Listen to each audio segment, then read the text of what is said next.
And here's a match that could decide which of these two finishes in the top four. Weldon Road hosts a game that pits 6th against 5th in the table. Cass, beaten twice by Warrington this season already, are out for revenge. Welcome indeed to Weldon Road for what promises to be an excellent game. Two well-matched sides, and of course the players now really do have a whiff of a chance of playing at Old Trafford in the Premiership final. You may remember when Steve-O was away off sick, Paul Cullen filled his shoes admirably, and it's a delight to welcome him back to the studio again this week. Now, when Paul was with us, he was playing well for Warrington. He was talking well about the game. Since then, he's dropped off the face of the world because he's had an injury. Paul, first of all, progress report on the knee. How is it? It's improving quite well. I'm now out of plaster. Spent the last 6 to 7 weeks in plaster. The knee was very stiff, very sore. But there is progress there, and hopefully within the next 3 or 4 days, I shall start running once more and bid for a place, hopefully, in the Premiership playoffs. Because that obviously is what Warrington are looking for now, and you, I suppose, more than most, the fact that you've missed this back end of the season. You've seen them go out of the Challenge Cup. They've dropped off a little bit in the league, although they've come back and bounced back well just recently. I just wonder, why have Warrington gone off the boil this season after that wonderful effort you put in last year?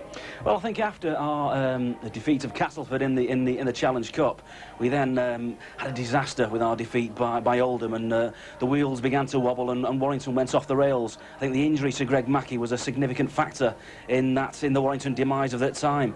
Now, Brian Johnson has had to reshuffle. I think the form of players like Mike Wainwright at loose forward, Iestyn Harris now in at the half-back role, has given Warrington a new edge, and that is the reason for our return to good form over the past month. A return to good form indeed, and we can confirm where Warrington are now in the table. As you can see, they're 2 points clear of Castleford. Warrington in 5th, Halifax in 4th, as a result of that terrific win over Wigan in midweek, and we'll see that a little later on. But Warrington and Castleford, it couldn't be closer with Castleford with the one game in hand. Let's have a word with Steve-O about the situation in the league. And Steve-O, big game this, and Old Trafford, a very big prize at the end of it all. Well, not only that, they're very eager, both sides, to try to get a home tie in the first round of the Premiership, and I think that will make this game tonight a real cruncher. I think the forward play will take control. It's going to be very tough. This is at the right end of the season. A lot of pressure not only on the players, but the coaches, they're taking a bit of pressure too. Well, absolutely. Brian Johnson has been under pressure since the Oldham defeat in the Challenge Cup, and one or two of the supporters at Warrington at one stage were calling for his head. Now, I thought that was a little unkind. Well, it's in a job that you've got to put your head on the block, and I'm afraid that if you don't produce the results, then I'm afraid that you've got to have to be on the line to perhaps lose your job. A lot of controversy in rugby league, and the coach's job, well, I wouldn't have it for £1 million. They have to perform. I think the fact that when they lost against Wigan in that Regal Trophy final, I think they went downhill from there. And when you've got to use men like Kelly Shelford in the halfback situation, then you know you're in a lot of trouble. As I said before, that the loss of Mackey has been a very bad thing for them. Though it's interesting to note that Francis Maloney is on the bench, so maybe Maloney is back in favour, and he could be the key if he comes on. Well, he hasn't been in favour, of course, since the Regal Trophy final, and he had a shocker that day, I think, by his own admission. Well, I think everyone in the Warrington side didn't play all that well, and I think they were just blitzed off the face of the earth, but I know that they didn't do a lot in defence, and I think that Francis's effort on that day wasn't to the best, and then they dropped him. And unfortunately, his first 2 appearances in the lower grades, they didn't impress the team anyway, so it's taken him a while. But full credit to him, he's bounced back, and if he gets on, then I think that he could be a key figure. We've talked, obviously, quite a bit about Warrington because Paul is here with us tonight, but I think, Steve-O, we ought to talk about Castleford before we make much more progress. I mean, there is Dean Sampson, a man who was at the top of his form, got suspended, and then missed out on the chance of a possible England cap. But this is a man who could win the match for Castleford. Oh, yes, he's a man. As I said before, it's the forwards that are going to take control, and Sampson really does love playing against Warrington. Though the interesting thing about Warrington is that they play exceptionally well here at Weldon Road. Paul Cullen, we have talked about Dean Sampson. He is like you. He loves the rugged physical confrontation, doesn't he? And he's going to get it tonight as well, because Warrington will pay an awful lot of attention to Dean Sampson, as they will with Lee Crooks in and around the rucks. They play a very tight game there. They slip the ball on the inside an awful lot, and Warrington have done an awful lot of work taking care of these 2 players. One big danger for us, of course, is the form of Nick Howe a little bit wider, and of course Richie Blackmore out there in the centres, we can construct a defensive game plan to take care of, hopefully, the likes of Sampson and Crooks and possibly Nico. Blackmore's a little bit different. His greatest asset is his unpredictability, and he can break from anywhere, and he possibly will be a thorn in the Warrington side tonight. Well, I can tell you that Paul Cullen made the journey over here to Weldon Road on the Warrington bus, so perhaps we've just got a little insight into the way Brian Johnson is approaching this match here at Weldon Road. OK, all that's to come, of course. Castleford against Warrington, kicking off here at 7:30 tonight, as per usual. Don't miss a minute of it here on the Big League on Sky Sports. But right now, let's look back over the past 7 days. Here's our weekly review of a week in the Big League. In the big news of the week, Halifax pulled off that surprise win over the league leaders Wigan to slow down their charge towards the title. Bill Arthur now has all the details. Wigan's 18-match unbeaten run came to an end at Thrum Hall, although it looked like business as usual when Gary Connolly put the champions ahead after 12 minutes, despite the absence of Sean Edwards, who was in the sin bin at the time. But crucially, Frano Botica had a rare off night with the boot, while John Schuster kicked his goals for Halifax and put in an inch-perfect kick to set up a try for John Bentley. It was 12-4 to Halifax at the break. One of their outstanding performers was hooker Paul Rowley, who spotted the opportunity to send in Mark Preston with the aid of Simon Baldwin. That made it 18 points to 4 to Halifax, and it wasn't until the last 5 minutes of the game, while Halifax had John Bentley in the sin bin and were down to 12 men, that Wigan were able to stretch the otherwise superb Halifax defence, Jason Robinson's break giving Sean Edwards a clear run for the line.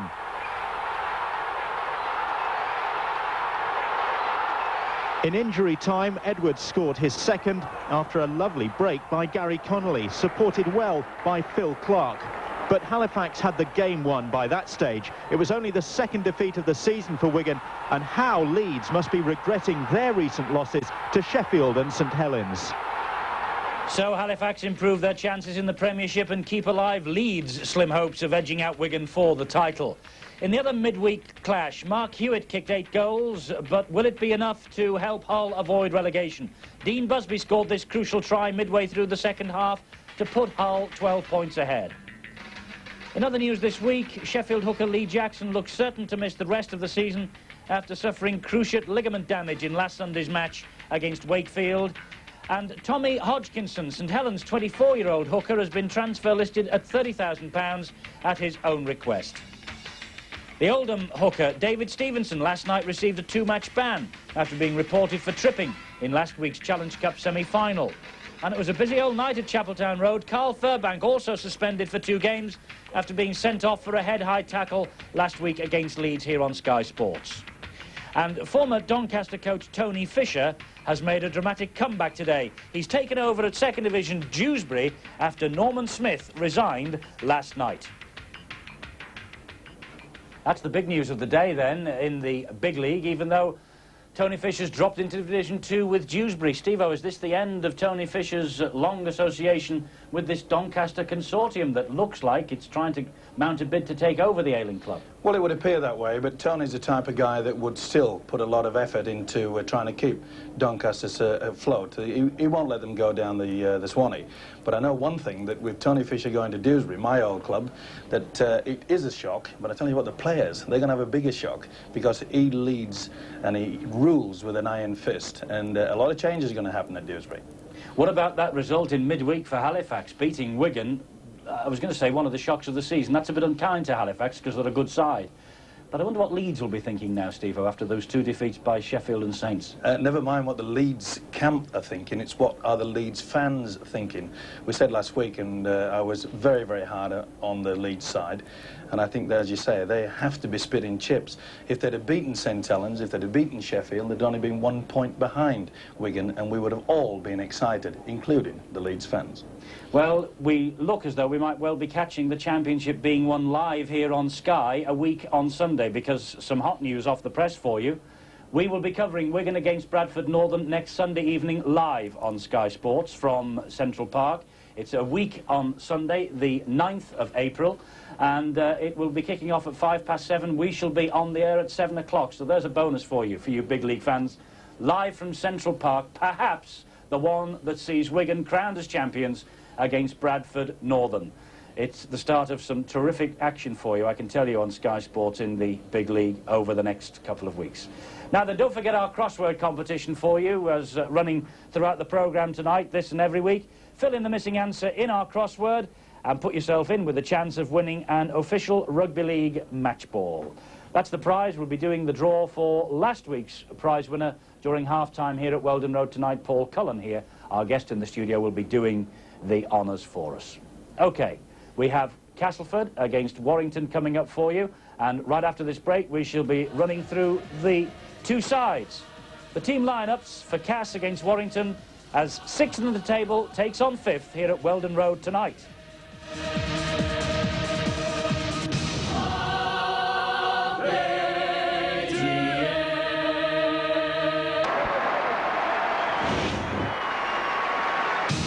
Seize the day.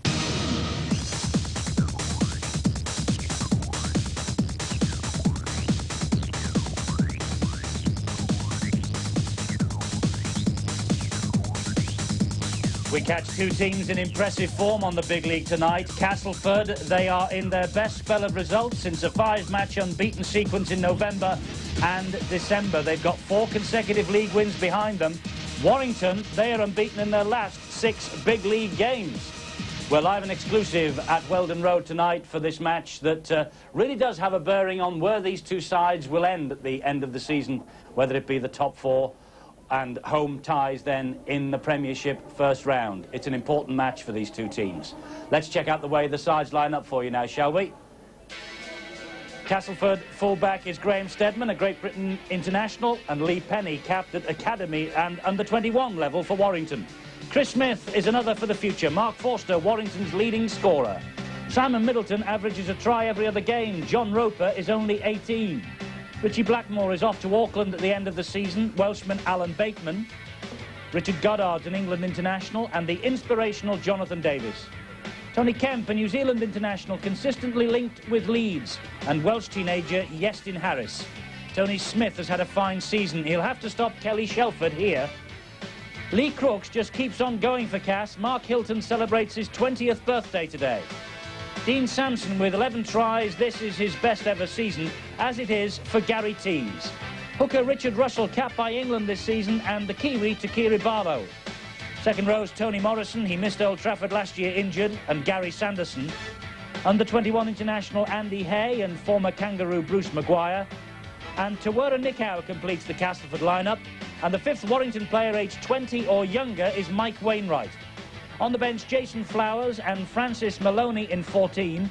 In 15, it's Nathan Sykes and David Elliott. The coaches are top Brit, John Joyner, and Brian Johnson, one of only 2 Australians currently coaching in the big league. Joyner aiming for a place in the top 4 for one very special reason. Well, the top 4 teams get home advantage up to the semi-finals of the Premiership, and as I say, that is a big advantage in that competition. And you and Warrington look at the moment on current form very much of a muchness. Yeah, they've beaten us twice this year in the Cup and the League, you know, so it's all set for revenge on Friday. We have got to beat Warrington, as you say. They are one of his main competitors, to get into the top 4, and it'll be a tough game. They had a sticky patch. It looks as though they've got over that. You've been inactive for a couple of weeks now. Yeah, we had 3 games in 8 days, then we haven't played for like a fortnight now, so yeah, we've catching them. Warrington coming back to form, as you say. We couldn't play them in the sticky patch. That's our luck. But hopefully we know exactly what to do on Friday, and we'll prepare accordingly. Brian, unbeaten so far in March. It'd be nice to end on a winning note and consolidate a top 4 place.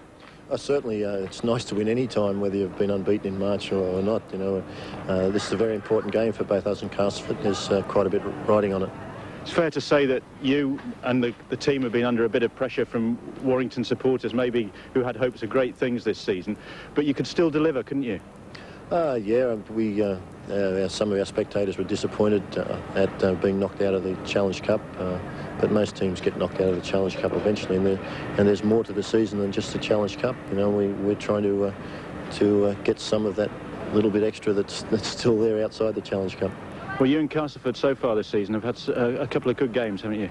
Yeah, we usually have good games with Castleford. They're a very good side. You know, they're a side I admire. You know, they play a good brand of rugby league. You know, they're a strong side and a talented side, and produce good football. You know, and as a result, our matches are very good. A victory tonight would do your premiership chances a power of good, wouldn't it? Certainly, do both us and Castleford good. So, yeah, it's an important game. Brian Johnson there with our reporter Bill Arthur, and indeed it's time now to nip outside and join Bill on the touchline.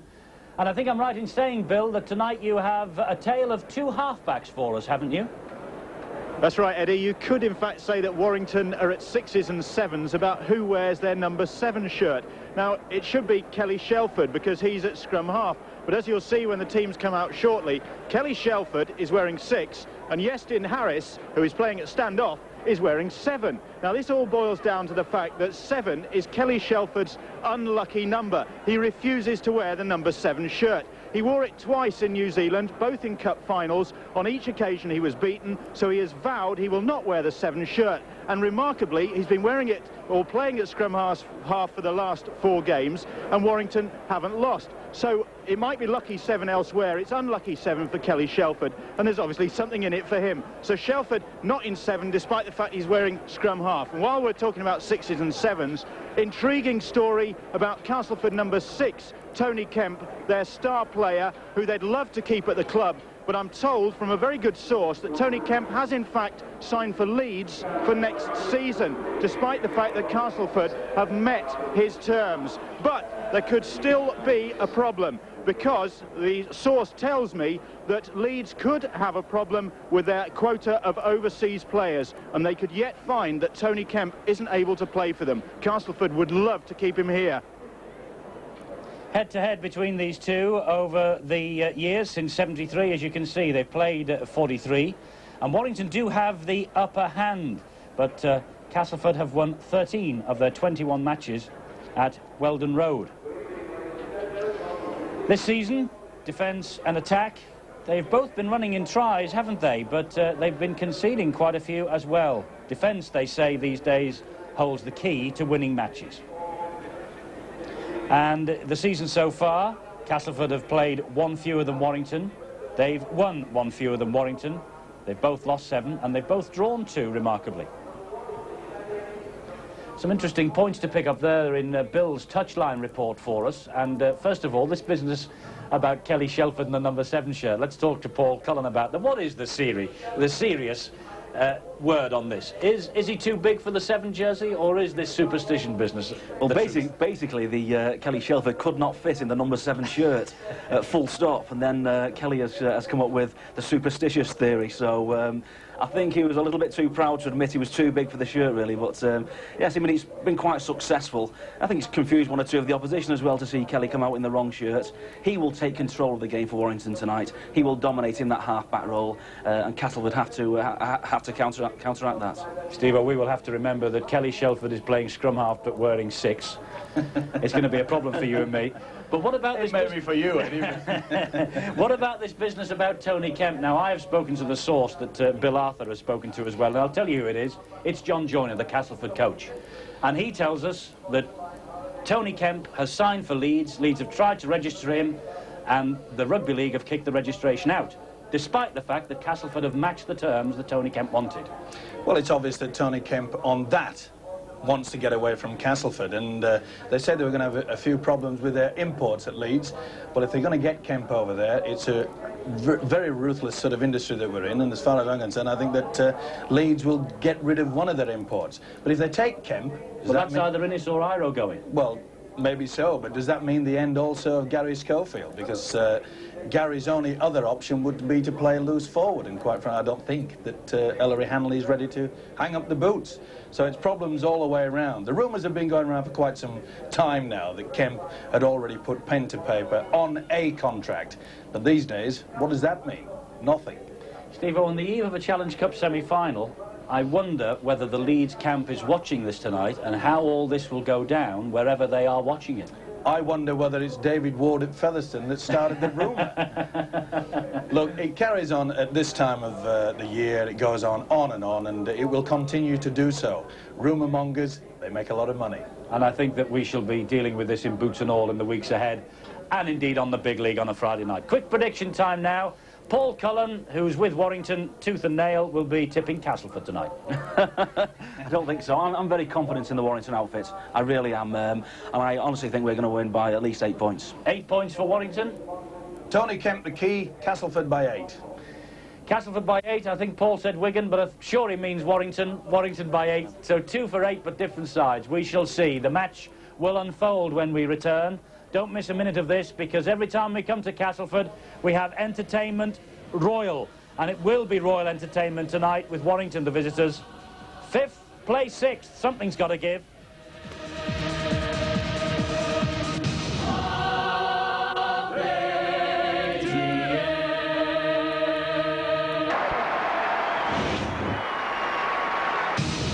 Seize the day.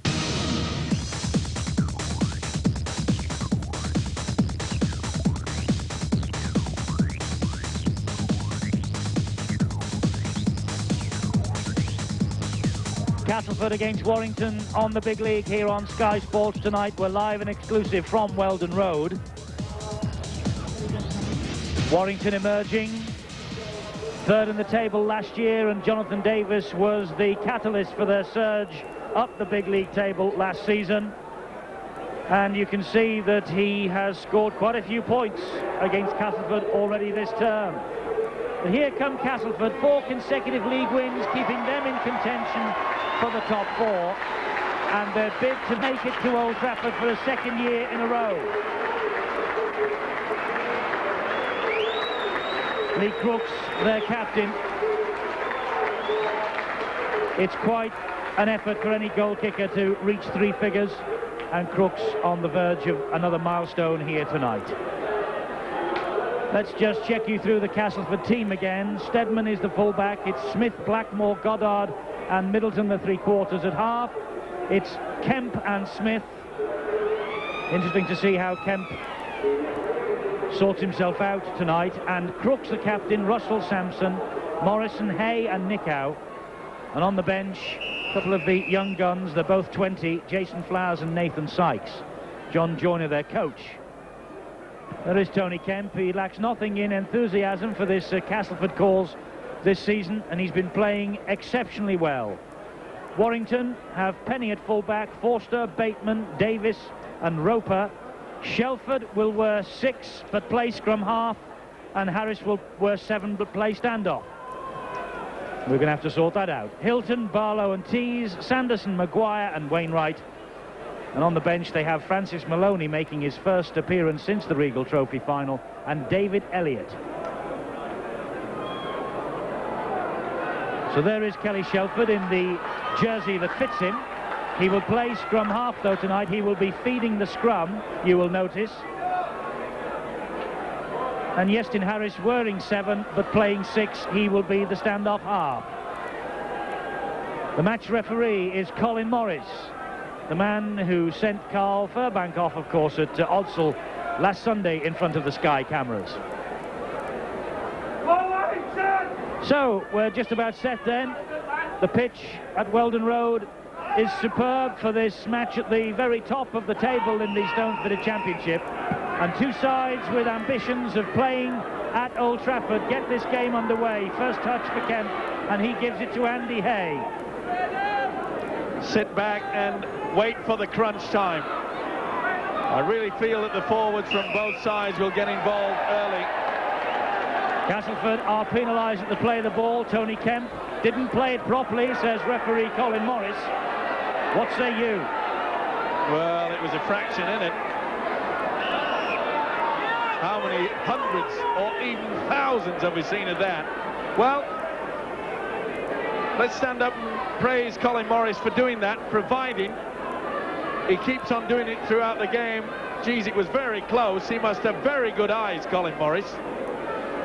Less than 20 seconds were on our clock, and we got the first shrill blow of Mr. Morris's whistle. First penalty of the night. And an opportunity here for Jonathan Davis to hit the 90 mark, because he's bang in front. And what, about 23 metres out? This should be meat and drink to this fella. The flags go up, and Warrington have a dream start of 2-0. Tony Kemp giving Colin Morris a little look out the corner of the eye. Well, I don't know. For weeks and weeks and weeks, we have seen players continually just roll it through and get nowhere near with the foot. That was so close. I don't think the fans would be too happy about it, especially the Castleford ones. No, I'm sure, but still the penalty's given, the kick taken, and Warrington have the lead. That was Sanderson with that drive, and there's a mistake from Lee Penny. Oh, right in front of his own post. Well, it's a tough game, this. And you could see that Penny, he'd taken his eyes off. The pressure, the nerves, they're all there.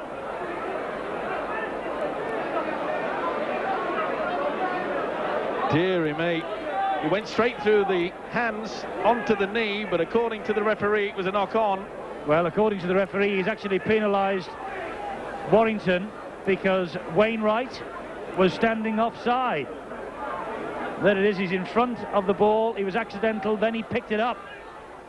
So that put him offside. So it's one apiece here in terms of penalties. Bang in front of the sticks. Penny certainly dropped it. But Wainwright made the mistake of picking the ball up in an offside position. So Lee Crooks then. This should be 2-2 in a moment. Michael Wainwright, only 20, loose forward for the last 4, and all have been won by Warrington.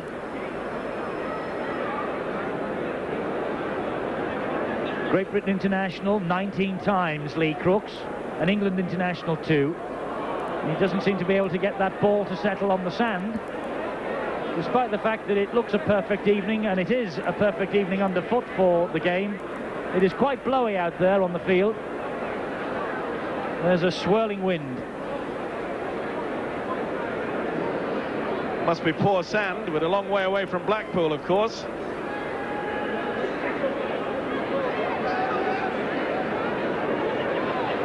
Tony Smith, just with the finger on top of the ball. Colin Morris calls time back on, and Lee Crooks just clips it imperiously over the bar. So 2-2. And the points courtesy of the whistle of Colin Morris in many ways. Well, the eagle eye of Morris could see that the ball was ricocheted onto Wainwright's foot, and then of course when Wainwright did pick it up, pretty obvious that he was standing in front of the fullback Lee Penny. Nothing the referee could do about that. If Wainwright perhaps would have not picked it up, I think that Colin Morris would have opted for the scrum. But I'm sure that Warrington would be happy just to give away 2 instead of a possible 6. Andy Hay with another drive upfield, net by the birthday boy, Mark Hilton, 20. And here's Chris Smith. Hasn't Chris Smith fitted well into the number 2 jersey vacated by St John Ellis this season? Richard Russell with Tawera Nicow. Nicow plays the ball. There was a Warrington foot in there. It belonged to Gary Tees. Good refereeing as well. Interference from a Warrington player, but the referee opted for play on. Good stuff. Now he won't opt for play on. He will call Castleford back for the knock-on. Bruce Maguire just walks away. His hand was certainly in there. Well, the impact on the floor, Dean Sampson couldn't control it. There's a cruncher, though, from the Australian Maguire. 5 minutes gone, the ball in play for 1 minute and 3 seconds in the opening 5 minutes. Very rare for this game that we have so much stop-start at the beginning of a match. 5.5 minutes gone now, though. Warrington with the possession from that scrum, and Hilton with a drive, and my word, Nicow felt that. Barlow, the dummy half, to Shelford, and he gets it away to Penny. Penny hangs on this time. Tackled there by Richie Blackmore, another Castleford player, away at the end of the season. Blackmore, there he is again, tackling Wainwright. He has a date with Auckland Warriors when the big league season is over. And Maguire drops it, and Blackmore drops it, and the referee will bring them back for the first knock-on. Slippy hands from the Australian. You could see he was looking at Blackmore, but good work there by the New Zealander, Blackmore. He really did work hard. 2 consecutive tackles. That's good work from the dummy half position. He means business tonight. Pity for Castleford he couldn't retain possession, but they get possession now anyway from the scrum. And here is Tony Kemp trying to burst through, and it had to be a desperate tackle from Penny, and it was. Stedman, the dummy half to Blackmore. That was a high shot. Referee has called the penalty. Well, Lee Penny, the swinging left arm. Blackmore looks at the referee. You're kidding. Yes, it was high. Castleford get on with it. And here they come with Nick Howe. Gets the ball away almost to Kemp. It was just behind him. And again, the referee will bring them back for the knock-on. Well, a good setup. It's a set move that Castleford used. 2 dummy runners. And it looks as though that Kemp is a dummy runner, but they release it at the last minute. But it was just a fraction behind him. Kelly Shelford feeding the scrum. There is Iestyn Harris at standoff. Handling errors. We've had 4 in the opening 7.5 minutes. Equally shared between these 2 teams, both of whom will have ambitions of getting to Old Trafford. Warrington haven't been there since 1987, the very first Old Trafford finale, when they lost to Wigan. Did Bruce Maguire play that ball properly? The referee said play on. I'm not so sure that was any worse than the first penalty he gave. Either way, it's not taking anything away from Takira Barlow. That was a good run. Oh, the nerves are really settling into this one. Gary Tees couldn't pick up the ball. It bounced just in front of him. Castleford want to get on with it quickly. Richard Russell. Tackled there by Barlow. Crooks the dummy half. Nick Howe drops it. Well, have they wiped a bit of soap on their hands, these 2 sides, as they've come out? Well, Warrington were very lucky that he lost the ball then, because Kelly Shelford had raced away into the midfield in defence. He was miles offside, about 3 or 4 yards in front of anyone else. There's Shelford, long pass. That was asking a lot of Iestyn Harris. It dropped around his ankles. Spiral pass there, dipping down at the last moment. Too adventurous, too early. Going to be an interesting clash with the youngster there, Iestyn Harris, against Tony Kemp. Here's Blackmore. Blackmore with the legs pumping, still going into the Warrington half of the field. I just wonder whether either of these 2 sides yet have seen through their sets of 6. Oh, Maguire came steaming in. And young Chris Smith felt that. Was Smith going down? Had he slipped? It's a big decision here for Colin Morris. He was slipping. He was low. If it had been stood up. But it's an attack to the head, the swinging right arm, and I think he'll go.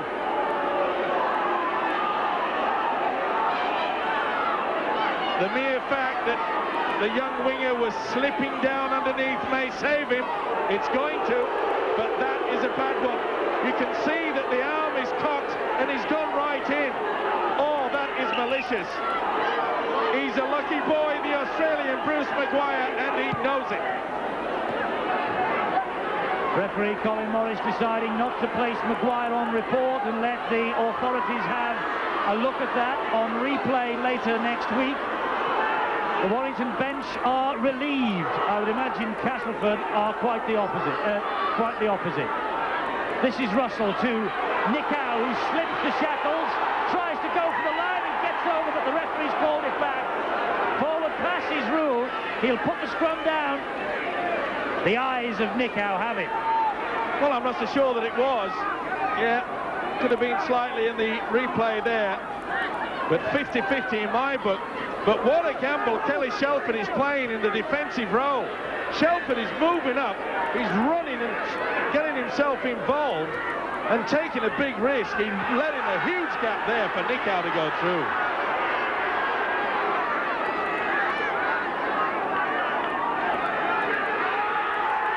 There's Maguire still on the field. And for the moment, every time he receives the ball, he will be booed. That wasn't played properly. Well, I'm with you, Eddie. Surely the referee could at least put him on report for a tackle like that.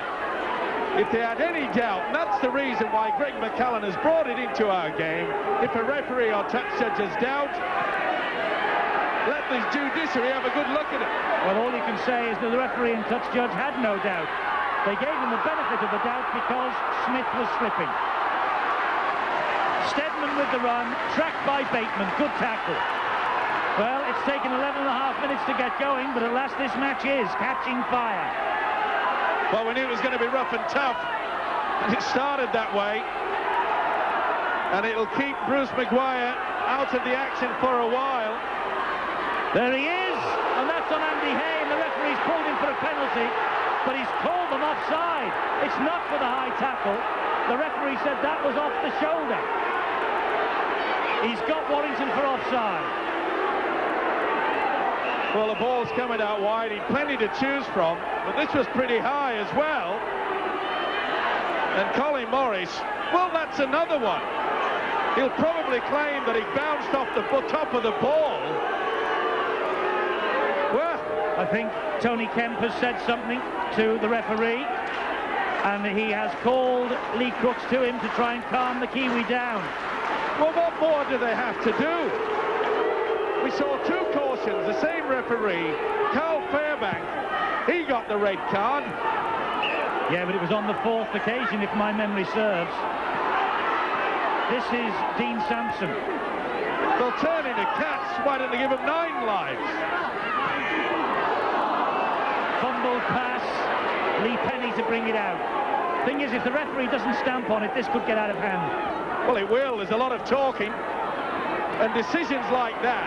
And we saw that Tony Kemp, the New Zealander, he was frustrated. He's having to go at the referee. Not only that, so am I. But Warrington at the moment can't keep hold of the football. Well, you can see all the players. They're looking at the on-rushing defenders. They know there's a lot of low-flying traffic out there.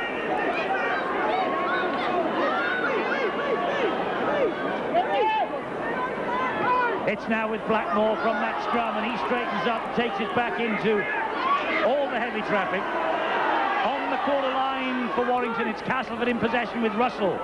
That's good tackling from Barlow. Sampson. This is where Castleford normally put on a switch move. Russell's the dummy half. There's Tony Smith. There's Kemp and Smith. And the pass. Well, again, Roper with a high tackle, this time on Morrison. Here is Tony Kemp.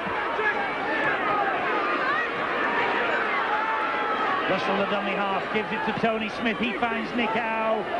And the Warrington defence this time stand its ground. The tackle completed standing up. It's the turnover on the last tackle. What a great tackle there from Kelly Shelford. Ball and all. Crunch time, and it needed to be. Oh. That's only the second time in the match that Castleford have held on to the ball for a full set of 6. And Warrington, well, they have got an equal statistic. They too have held on for 2 sets of 6. That's all in the opening 15 minutes of this match. Tension, Steve-O, so much at stake with top 4 places up for grabs. Well, they know a home advantage in the first round of the Premiership playoffs. A lot of money as well. Remember that if you get all the way to Old Trafford, there's quite a few pound notes on this. Last tackle, Davis is trapped, but he gets out of trouble well, gets the kick in. But he turned that kick really downfield out of absolutely nothing, and he's leading the chase on Steadman. Wonderful skills there from the Welsh wizard. Looked as though there was just nowhere for him to go. And as Eddie mentioned, after the kick, he was down there first with the chase. Crooks is grounded on halfway. 2-2, penalties to both sides. Bruce Maguire trying to get the tackle in, and that's good juggling skills from Richard Russell. The ball looked like it had escaped him, but he just clawed it back with his fingernails almost. This is Blackmore. Good tackle from Davis. Oh, he read that well. They used the dummy runners so superbly, then did Castleford. But Davis wasn't kidding. And was a man taken out in the back there? I thought Chris Smith was taken out chasing. Touched it, surely must be on. He is, and it's Bruce Maguire again. What an eventful 16 minutes the big Aussie second rows had. Well, a kick through from Blackmore, and you can see deliberate play there. Bruce Maguire, it's a professional foul. Well, he got away with a red one. Don't tell me he's not going to bring out the yellow now. I know they're supposed to give them 2 warnings and say that's it. He'll probably call the skipper across now. But that was just deliberate professionalism. Professional foul. Not a word to Maguire. Castleford take the penalty. In possession in front of the sticks with Crooks. Looked and thought about just slipping the pass, then thought better of it. Here's Tony Kemp. Ball out wide to Goddard. That was a good tackle again from Bateman. Cass quick play the ball. He reaches out, Tony Smith. He's not given it. Double movement, and that's the right decision. He was held down, was Tony Smith. You'll see he's held down. As soon as the elbow hits the ground, that means he should play the ball. Double movement. Well done, referee Colin Morris. So Warrington back in possession on their own quarter. Gary Tees now to drive the ball upfield. Here it is again. Elbow down. He must have get up and play the ball on that one. Well, Maguire, listen to the crowd. They're going berserk. every time Maguire gets the ball, he's getting treatment from the terraces, and my word, he's getting treatment out there. He's swung the punch now at Nick Howe. The referee's off. He sent him off. He's got to go. Bruce Maguire's been walking a tightrope for 18 minutes, and at last it was the punch on Nick Howe, and Maguire went. Maguire's claiming that he got gouged in the tackle. When he gets up here, he has a few words to say at Nick Howe. Push it at it and clack. There you go. Won't win an Academy Award, won't Nick Howe? Well, he might do the way things are going these days. He doesn't look like a gump to me. Here it is again. Well, he got caught. I'll go down. So Warrington now with 12 men, and Castleford on the charge with Crooks. It wasn't a punch that would have felled and won a heavyweight championship, but Nick Howe certainly went down and offered the referee no alternative. Well, he sucked him in. The referee had no alternative. As you say, Bruce Maguire was sucked in. Pass release to Hay, and this is Blackmore out wide for the pass. No try. Smith thinks that he is in for it, but the referee has called forward pass. Little doubt, you'll see on the high shot. He had to reach all the way forward for that, about at least a yard. I thought for one moment there that Blackmore was going to just swivel the body like he normally does, because you could see that the defender had virtually taken the dummy itself. What about the momentum rule, Steve-O? The man who passed the ball ended up in front of the man who received it. Listen, these referees have enough problems that it is. Never mind momentum.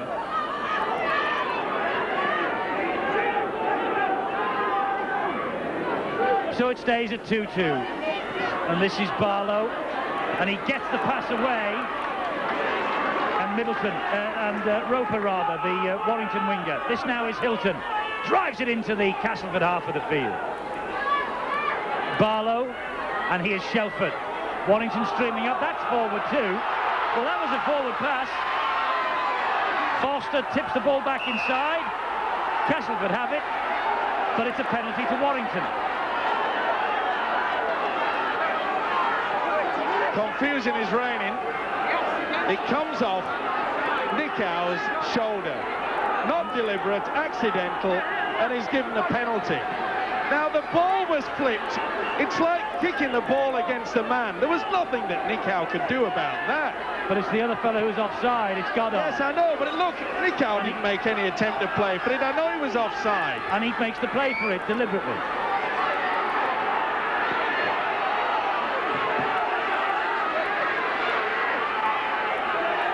My colleague is beetroot in the face, and Warrington have got a try through Wainwright.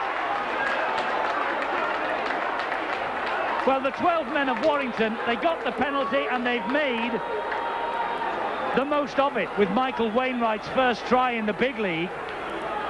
20-year-old, loose forward for the last 4, all one. You get a little bit of height. It was good play by Barlow. Switch it to the blind side. He threw a half dummy, and when you're that tall to stretch out, downward pressure is all it needs. Now the ball's there. He thought that perhaps no one had touched it. You can't hold a board meeting to sort that out. Still, Lady Luck does it, but let's not take anything away from the loose forward. He said he didn't bounce it, Colin Morris. You see it better from this angle, but a good call there by Wainwright. He's a classy youngster, this boy. Whoa. He was in a good position, though, was Mr. Morris. He's ruled that Wainwright didn't bounce it. He's ruled that he got the downward pressure. He's ruled a 4-point try. This is Davis then. 1 from bang in front. It's on its way, that. Just misses Davis. So Warrington ahead by 6 points to 2. This Weldon Road ground, a happy hunting ground for Warrington. But was it a try from Wainwright? Well, it's in the papers, but what say you? Pretty hard to detect from here, but we'll slow it right down. Did he lose it? No, I think he got downward pressure on that. So Wainwright's try stands. 1994 Academy tourist to Australia. This is Gary Sanderson running that ball out. Mark Forster has drifted in off the wing. He wasn't tackled, he was able to get up, the tackle wasn't completed.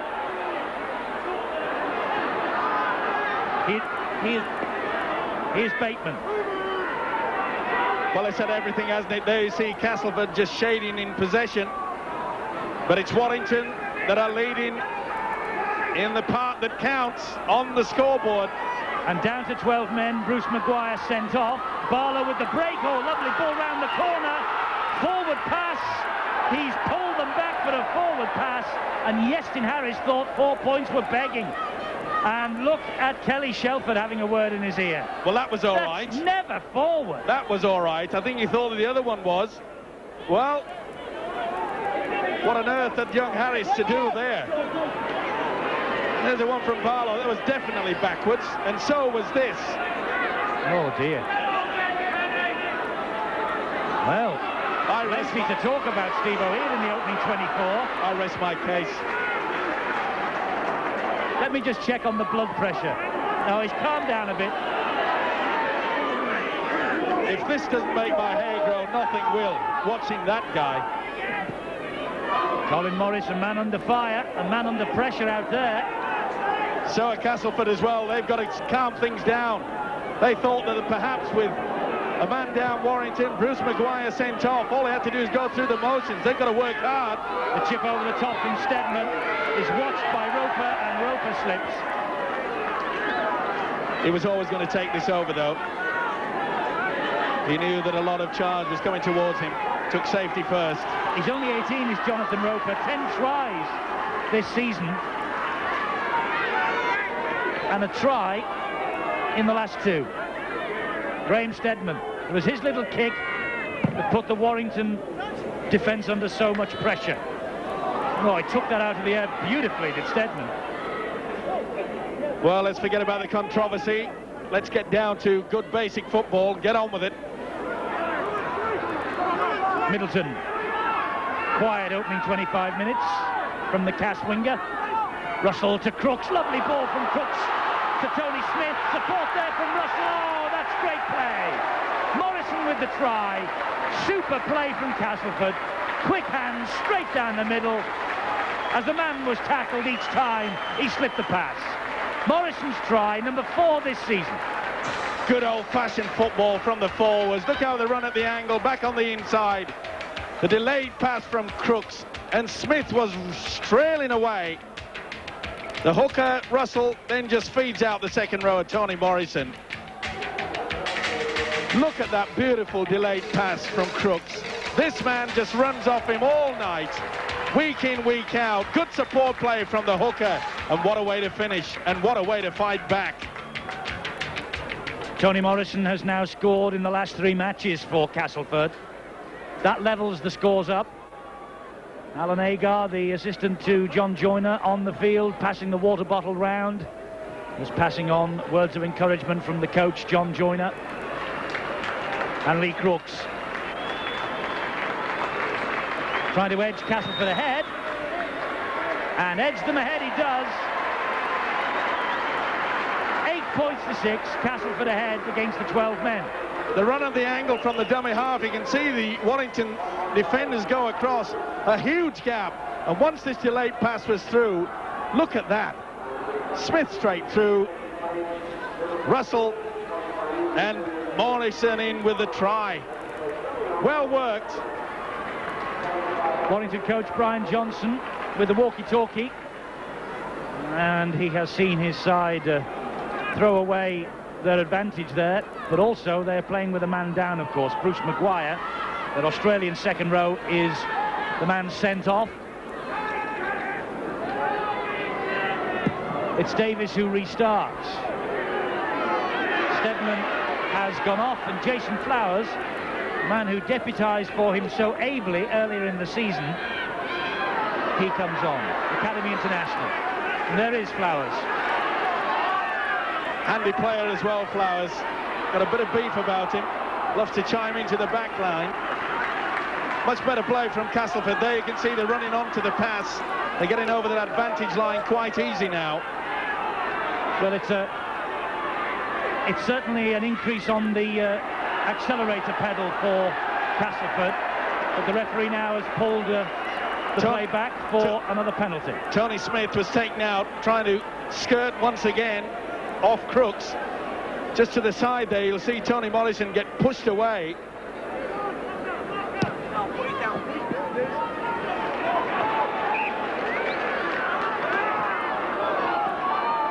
Castleford then on the attack again here with Dean Sampson, the man you might have heard Paul Cullen saying in the build-up to this match that Warrington have done their homework on, and this fellow Lee Crooks.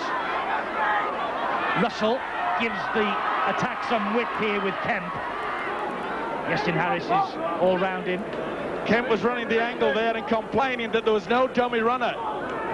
They really made a meal of that, and oh, that was a point where they should never have tried to get the ball away. Sampson won't be happy with that. A lot of attention. Panic football, I'm afraid, from the big prop forward. Dean Sampson's best ever season in terms of try scoring. Kelly Shelford feeding that scrum. And there's Roper. He's a raw-boned youngster, is Jonathan Roper. The handling error count is creeping up. There have been 13 already in the opening half hour or so. Ball out wide. Here's Roper again. Certainly won't shirk any challenge, will this 18-year-old Warrington winger. Yeah, we're going to hear a lot about this kid. And Hilton, he's an outstanding forward. Here's another one that we'll hear much about.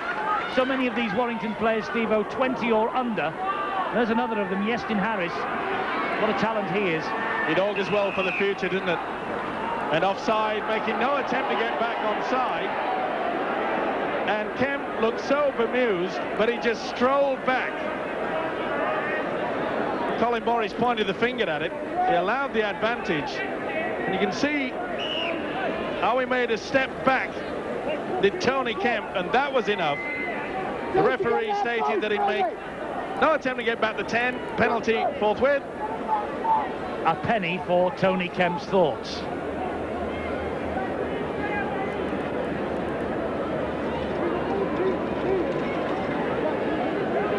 So Jonathan Davis with this penalty attempt, and you notice that he is a man who has changed to using the little plastic tee.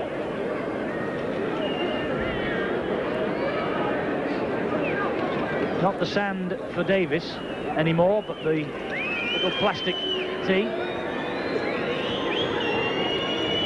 And Davis with a chance to level the scores up. That's where he is. That's the angle. angle, and that's 2 points. Not a problem. Davis levels matters up, 8 points all. John Joyner, the Castleford coach, and alongside him Alan Hardesty, who's now on the coaching staff here at Castleford, but John Joyner with a very stern face indeed. I wonder if it's time, Steve-O, that ball on the little plastic tee of Jonathan Davis never moved. I wonder if it's time to introduce that rather than this sand full time in this game.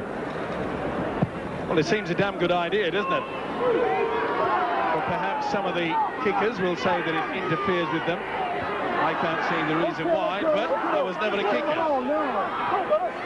Well, I'm old enough to remember the day when they used to tee a golf ball up on a bit of sand. I'm sure that you are as well. And now they use little plastic or wooden tees for that now. But in your day, they used to use feathers for golf balls. You amaze me, Eddie. Your knowledge is unbelievable. This is Barlow, this is the big league, and it's level pegging here at Weldon Road. 8 points apiece. Wainwright with this run. Oh, that's a great run from Wainwright. He's a talent too. That was very well done. He's got a nice step.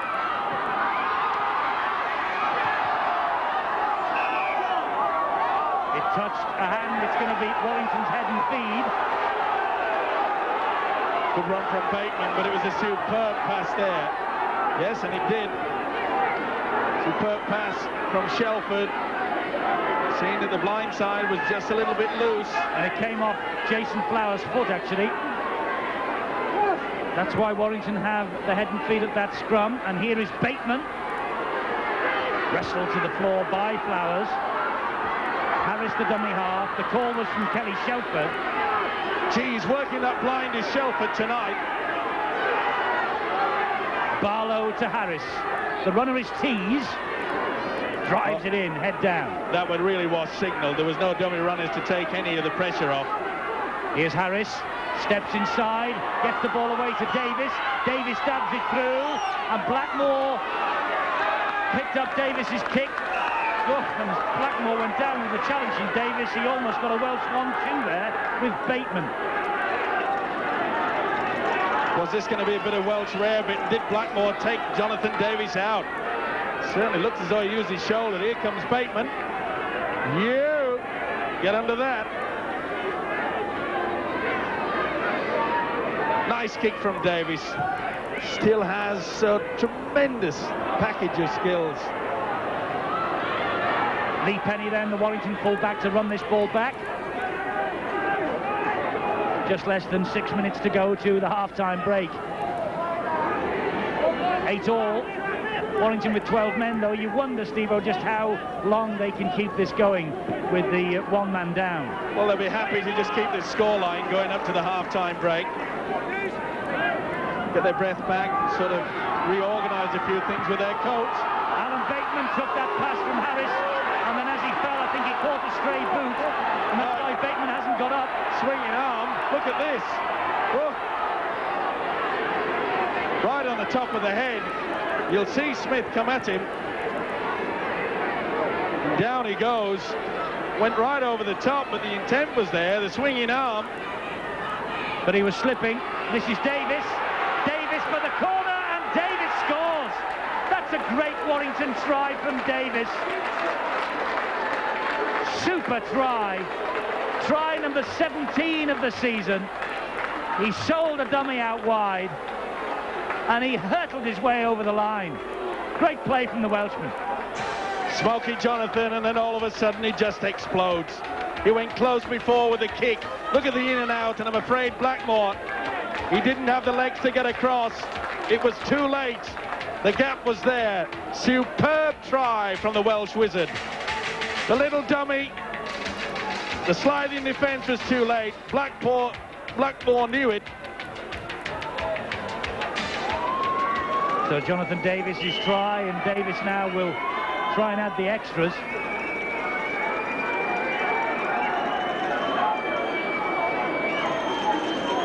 Davis, Great Britain international 13 times, 17 points, including 3 drop goals against Castleford in January. And a great try here last April. He's followed that up with a great try here tonight. Super skills. Oh, and it's not a bad kick either. Davis turns his 4 into 6. The 12 men of Warrington lead 14-8. The twinkle toes, it's just enough. In the twilight of his career, as I mentioned earlier, still has a large package of skill and determination. 2 years of it, according to Warrington. They've just signed him on a new deal, of course. And showing there, Steve-O, the reason why. A super try, and what about the kick? Yeah, he's a machine at times, isn't he? The one reason why Warrington nearly broke the bank, to make sure that he went down to Wilderspool. And with 12 men just before the half-time break, that really is a great boost to them. And they're playing well. And this man, Bateman, is leading the charge. There's more on here for Penny. Oh, that's good covering, but we slipped the ball brilliantly to Barlow, and Warrington have got 2 in 2 minutes. Barlow's try. And this Warrington side, they've not lost here in their last 6 visits. And despite the fact they've got 12, they're on a flyer. From deep within, it was a beautiful ball from Shelford. And look at Bateman set through inside of Smith, who was the sweeper. There was nothing that Flowers could do. And Penny did well to hold up the ball, but what great support from Takira Barlow. Long ball out wide, should have been taken there. The gap, look how the inside, that was superb balance there from the Welshman Bateman. And look how he just holds it up. Hookers love nothing better than to trail down the middle, and they get the reward. Takiri Barlow is a former junior Kiwi hooker, and he scored tries in 3 consecutive games in February. It probably secured his contract with Warrington. But there is a man who is big on defence and big on attack. Alan Bateman, 30-year-old Welsh international. And he is another Welsh international who from that range makes no mistake. And what a situation for Warrington here as we approach half-time. Down to 12 men, but ahead by 12. You can see the use of dummy runner to perfection here. The long ball there from Shelford. The dummy. Young Harris did well there, but look how Bateman streaks away. He knows to step. He wanted to get inside the sweeper. The support was beautiful. Great stuff. Can't argue with that. And Barlow certainly won't. His 8th try of the season. Brian Johnson, I think he's allowing himself a little smile there. I think he enjoyed the last 3 or 4 minutes. Well, we just mentioned the fact that Castleford had to step up a gear, even though they had a one-man advantage. So many times it happens that the 12 men, they really do get into it, get involved, but that was superb football. First we saw the skills of Davis, and we saw the fellow Welshman Bateman. Wonderful balance in and out. Gary Sanderson.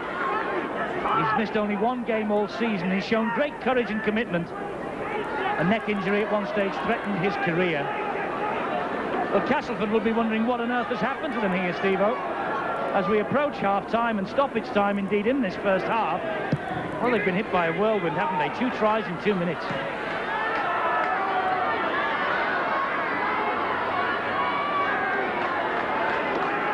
And at a time, Eddie, when they really needed him. A lot of teams perhaps would have been quite happy, and that was pretty high. I think the decision, though, is offside. Well, they went in pretty high, did Hilton. The players, though, Steve-O, they're slipping or they're ducking under these high challenges, and that makes it difficult for referees. Having said that, Castleford here, they've come up with a huge mistake because Penny has kept that ball in play. Well, you still can't attack the man's head, as far as I'm concerned. No, that's right. And to make matters worse, Castleford, who get the penalty, failed to find touch. But they get some relief here. Tees didn't play the ball properly. It's simple as that, and the referee's spot on. Just steps over it. He tried. He had 2 goes at it. Well, we're all square now in that department.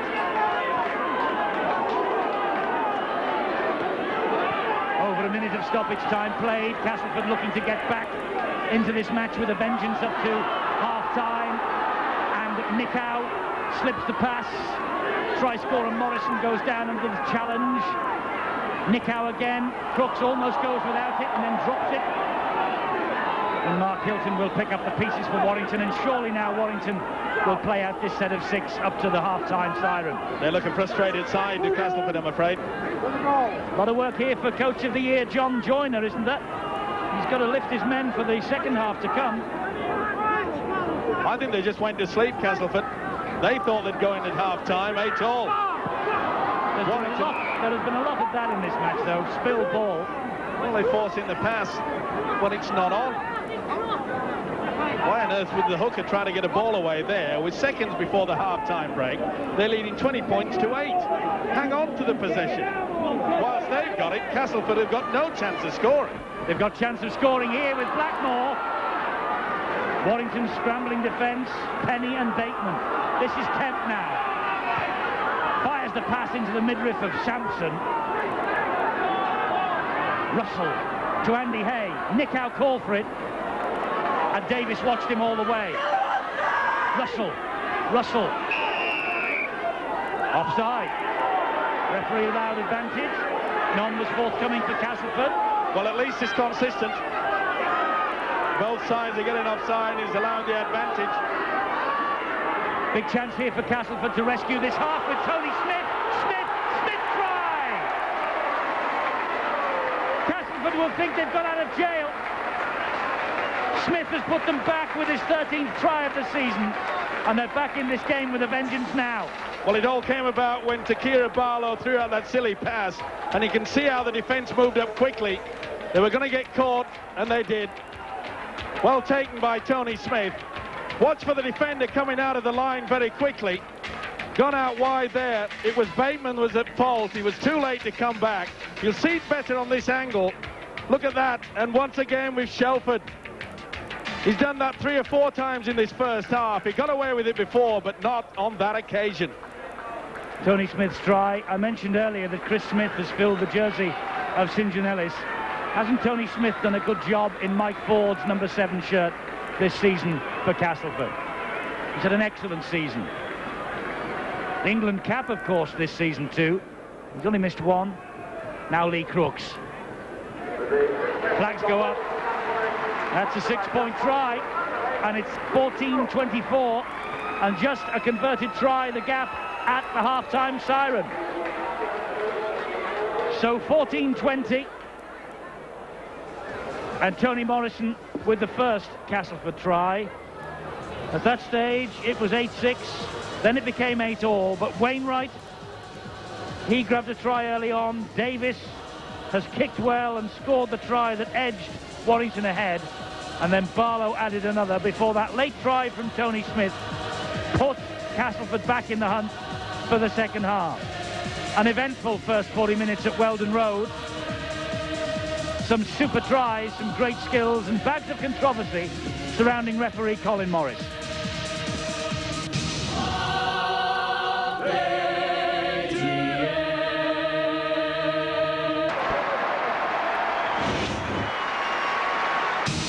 Seize the day.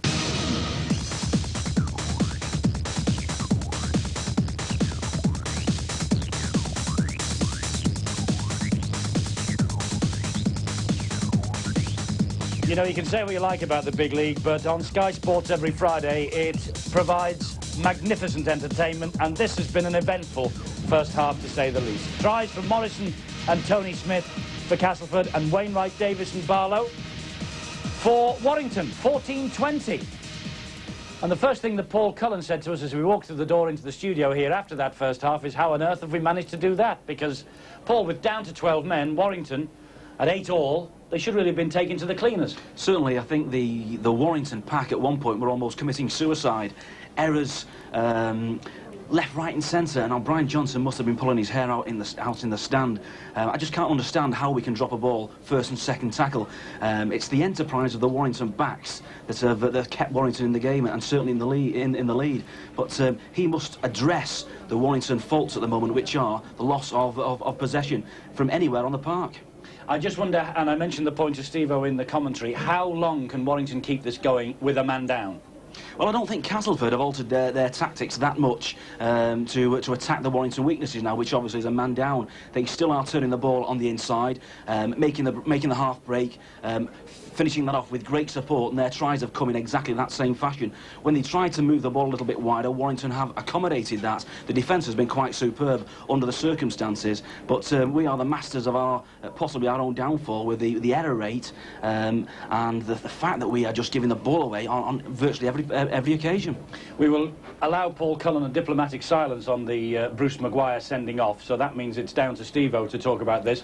Steve-O, he went for throwing a punch at Tuwara Nikau, but he could have gone earlier for the high tackles. Yeah, he could. I mean, he just walked the tightrope too far, didn't he? It was a bridge too far, if you want to say it that way. But he got sucked in. I mean, you can't blame Tuwara Nikau. He sort of goaded him, and then it's always the man who retaliates that gets... and as I say, he'd been cautioned twice. He had to go, and there was no hesitation. Morris didn't even say, come here. He said, there's a red coat. Simple as that. But he actually waved him off, didn't he? He waved him with a finger and then produced the card. Yeah, it was a case of, you know, I'm not going to report you this time, you're away. Well, he didn't the first time, which I thought he should have done. But Tony Smith really has given Castleford a lifeline. They looked gone. A few seconds before the half-time break, they really did look gone. It surprised me that Warrington did not control the ball just before half-time. Why on earth Barlow tried to get a pass away in an impossible position is anybody's guess. Let's take a look at some of the important moments of that first half. Good play this, though. The youngster, Mike Wainwright, I'm very impressed with this kid. I've seen him play in the academy for quite some time. He called for it well. OK, we slowed it down. It was a correct decision as far as I'm concerned, and also in the mind of Colin Morris. But this was a superb try. It was well worked. The angle crisscross, the superb delayed pass from Crooks, and then Russell onto the second rower, Tony Morrison. It's nice to see. We've seen some brilliant tries. Look at this. Doesn't matter what age you are, if you can still throw a dummy like that. And I'm afraid Blackmore was caught, Davis in for the 4. But this try, you won't see much better than this. Shelford, long ball out wide. The youngster Harris got it away. Bateman, look at the check here. He knew that the cover was coming across. The sweeper was Smith. Support from the fullback. Round of applause for the hooker. Well done. This is where he was smiling all over his face, and then a few seconds later he throws away a silly pass that allows this to happen. You'll see Shelford, he went out of the line. He did that a few times in the first half. He got away with it, but not on that occasion. So Warrington just ahead at half-time. Let's take a look at the competition, shall we now? We've got a Rugby League match ball to give away. Remember, every week on the Big League we fill in the missing answer in the Big League crossword, or at least we ask you to, and the prize is an official Rugby League match ball. Last week we were doing Widnes Hull at this time, and we asked you how many Premiership finals have Widnes and Hull contested. We mentioned it in the commentary, and the answer is 4. That's the answer you were looking for, and if you are in the draw, which you're going to do in a moment, you could win this official Rugby League match ball. Right, time for Paul to earn his corn and do the draw for us. One card, there he is. You see, what an honest lad he is. He looks away. Even looks away. Picks a nice lilac envelope. And the winner is Tom or Nick Saxton from Castleford. A local man. A local man in Castleford wins the match ball. Well done, Paul. Tom or Nick Saxton, they're going to fight over it now from Glasshorton in Castleford. The ball will be on its way to... We could even get Steve-O to drop it round tonight at the end of the programme. Well, the two kids can pass it to each other, can't they? OK, we have quite a match then, don't we, for you here on the Big League. We promise you it every week, and invariably the players in the Big League come up with the goods. They are tonight. Castleford against Warrington. Warrington ahead. They're down to 12 men. They have got Bruce Maguire sent off, but they have a 6-point lead at the break. The big question, can they hang on in the second half?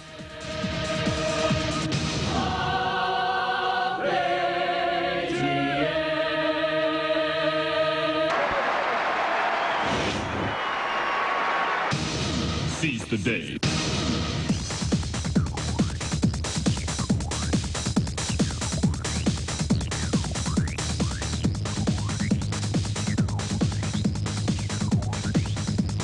Meetings between Castleford and Warrington invariably are tough and tense and thrilling games. 25-24 in January, 21-16 for Warrington at Castleford last season, 13-10 here 2 years ago, 14-20 at the break this year. There's the stats from the first half.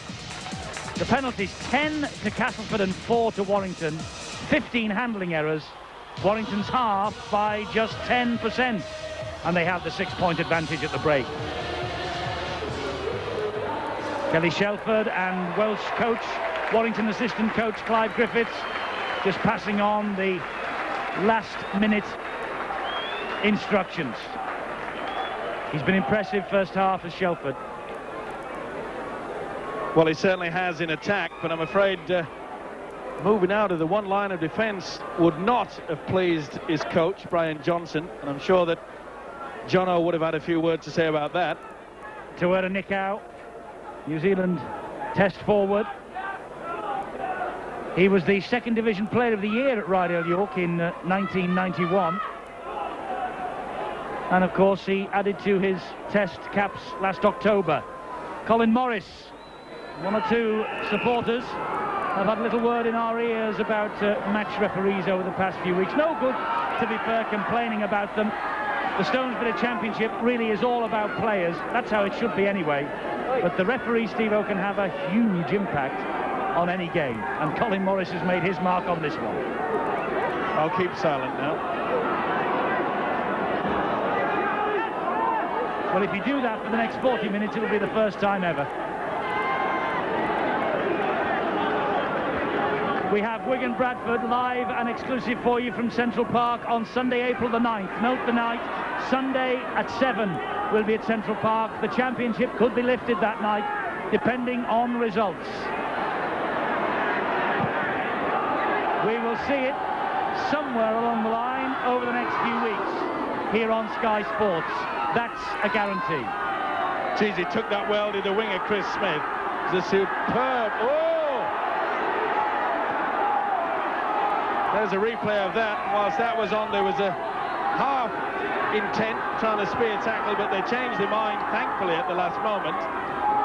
But it was superb skills from Davis, who was put under a lot of pressure from Tony Smith. The kick was superb. This is the attempt, and then they thought better of it, thankfully. Nikau with a strong run downfield. Russell, the dummy half, finds Crooks. Crooks takes the tackle from Kelly Shelford and from Gary Tees. And Tees now is after Richard Russell, who escapes him, but can't get away from Bateman right on halfway. Middleton fires the pass to Kemp. That bounces off the back of Bateman. Oh, that's going to be a knock-on against Blackmore, but it's Yestin Harris who gets the possession first. Blackmore just got a fingertip to it. This is Forster. Good thinking by the winger there, just calming things down. It's important that Warrington start this second half and just really use the forwards, get good field position. And you've got the talents of Bateman and Davis, why not? Mark Hilton. Wouldn't surprise me to see them go for an early drop goal. Harris takes the tackle from Kemp, who has second snap at him. And Harris looking at the referee and said, I was about to play it. Good run from Sanderson. Last tackle here for Warrington. And it's with Davis. He fancies the one-pointer, but he just pulls it wide of the post. But it got a touch in flight, and so it will be a dropout from underneath the Castleford sticks. Option was there, but good play. Came off the Castleford player. Thought perhaps that Davis could have gone a little bit deeper. It was young Tony Smith that was coming through it. Really does put a lot of effort into it, doesn't the halfback Tony Smith? Davis with 3 drop goals in the league match against between these two rather in January, which Warrington won 25-24. I think we're in for a very tight finish here tonight. This is Lee Penny. Good to see Lee Penny back to almost his best. And here's Tees. Good running as well from the prop forward. That's what the doctor ordered. When Warrington down to 12 men, it's important that they play out their 6 all the time, not lose possession early in the tackle. Hilton dragging Warrington underneath those sticks again. It's back here with Shelford, fires a long pass to Harris, and Harris has stepped through, and that's a great try from Yestin Harris. This kid has got so much talent, it's unbelievable. Look at that try tally for the season. 19 now. Well, we complained about Warrington's one line of defence coming through, and you see one have taken the gamble, and he was caught short. I think it was Tony Kemp, and the youngster back on the inside. Lovely long ball out wide. Shelford, superb, but there you could see it was Kemp that came out of the line, just like Shelford did just before the half-time break. Superb pass, and what a finish. Look at that long ball, but there you see, when you come out of line like that and you miss your man, it is curtain time. 2 tries last Sunday, 1 here tonight. And Jonathan Davis bang in front, 4 from 5. Check that stat, it's now 5 from 6. Warrington's 12-point advantage is restored. If you miss your man, there you can see him, his half circle. Kemp's missed it. You don't give a kid like this half a chance. Look at the step there. Wonderful balance.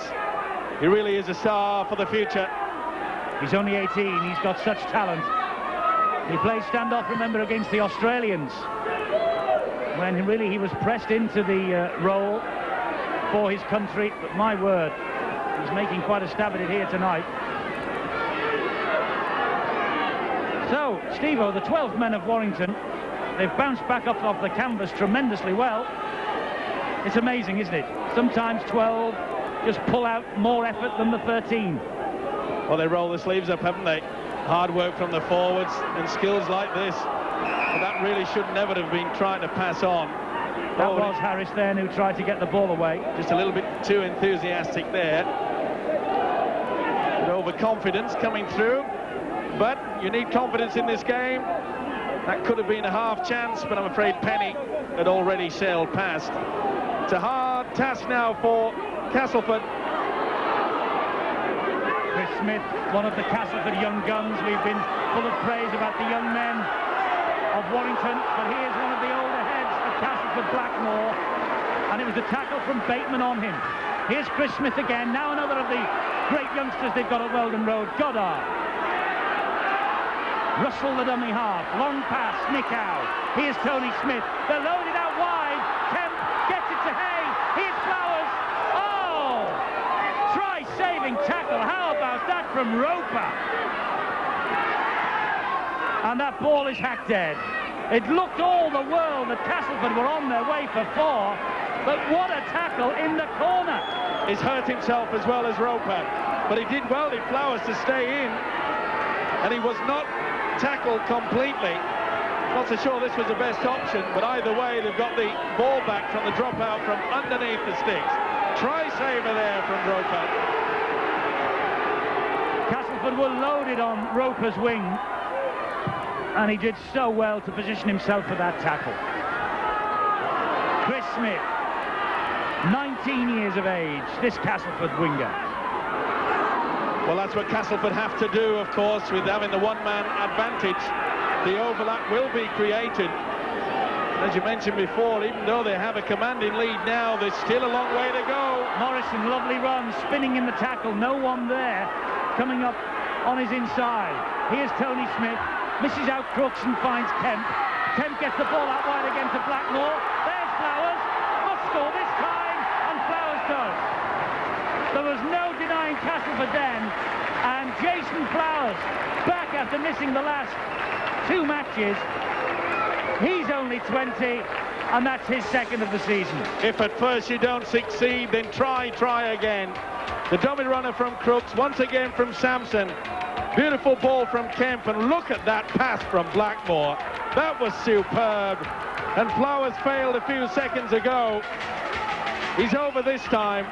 Well worked move, dummy with Crooks first, and look how he held that ball. What a pass from Richie Blackmore. And I'm afraid that wasn't the best attempt from Lee Penny, but the substitute is in for a super try.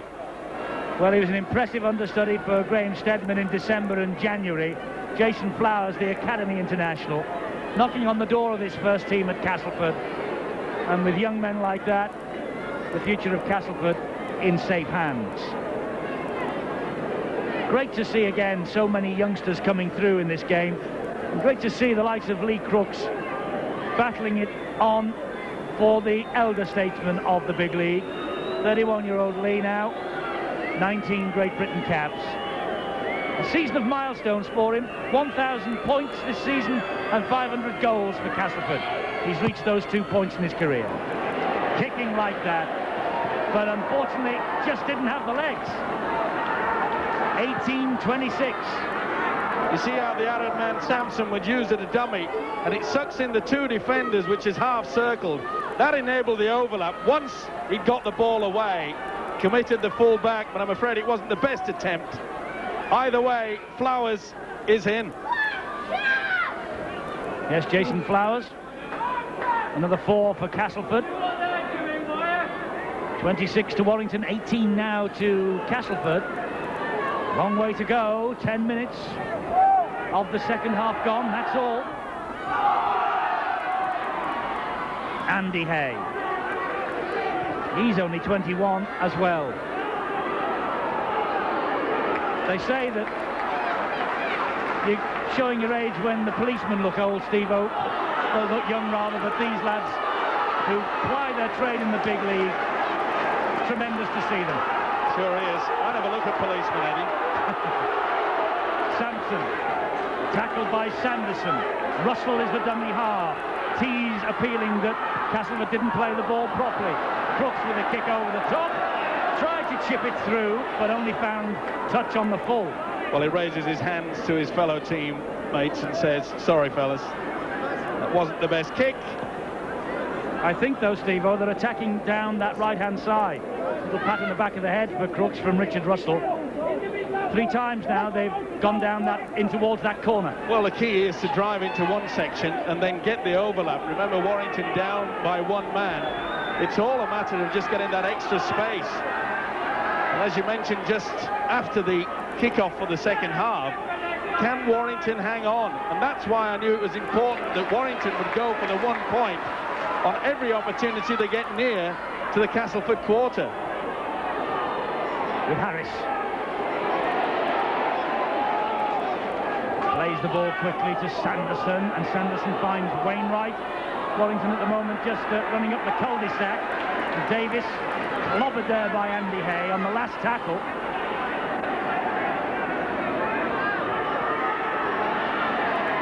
Not the best pass from Shelford. Line ball, it's play on. Forster trying to fool Middleton, but he took that like a goalie.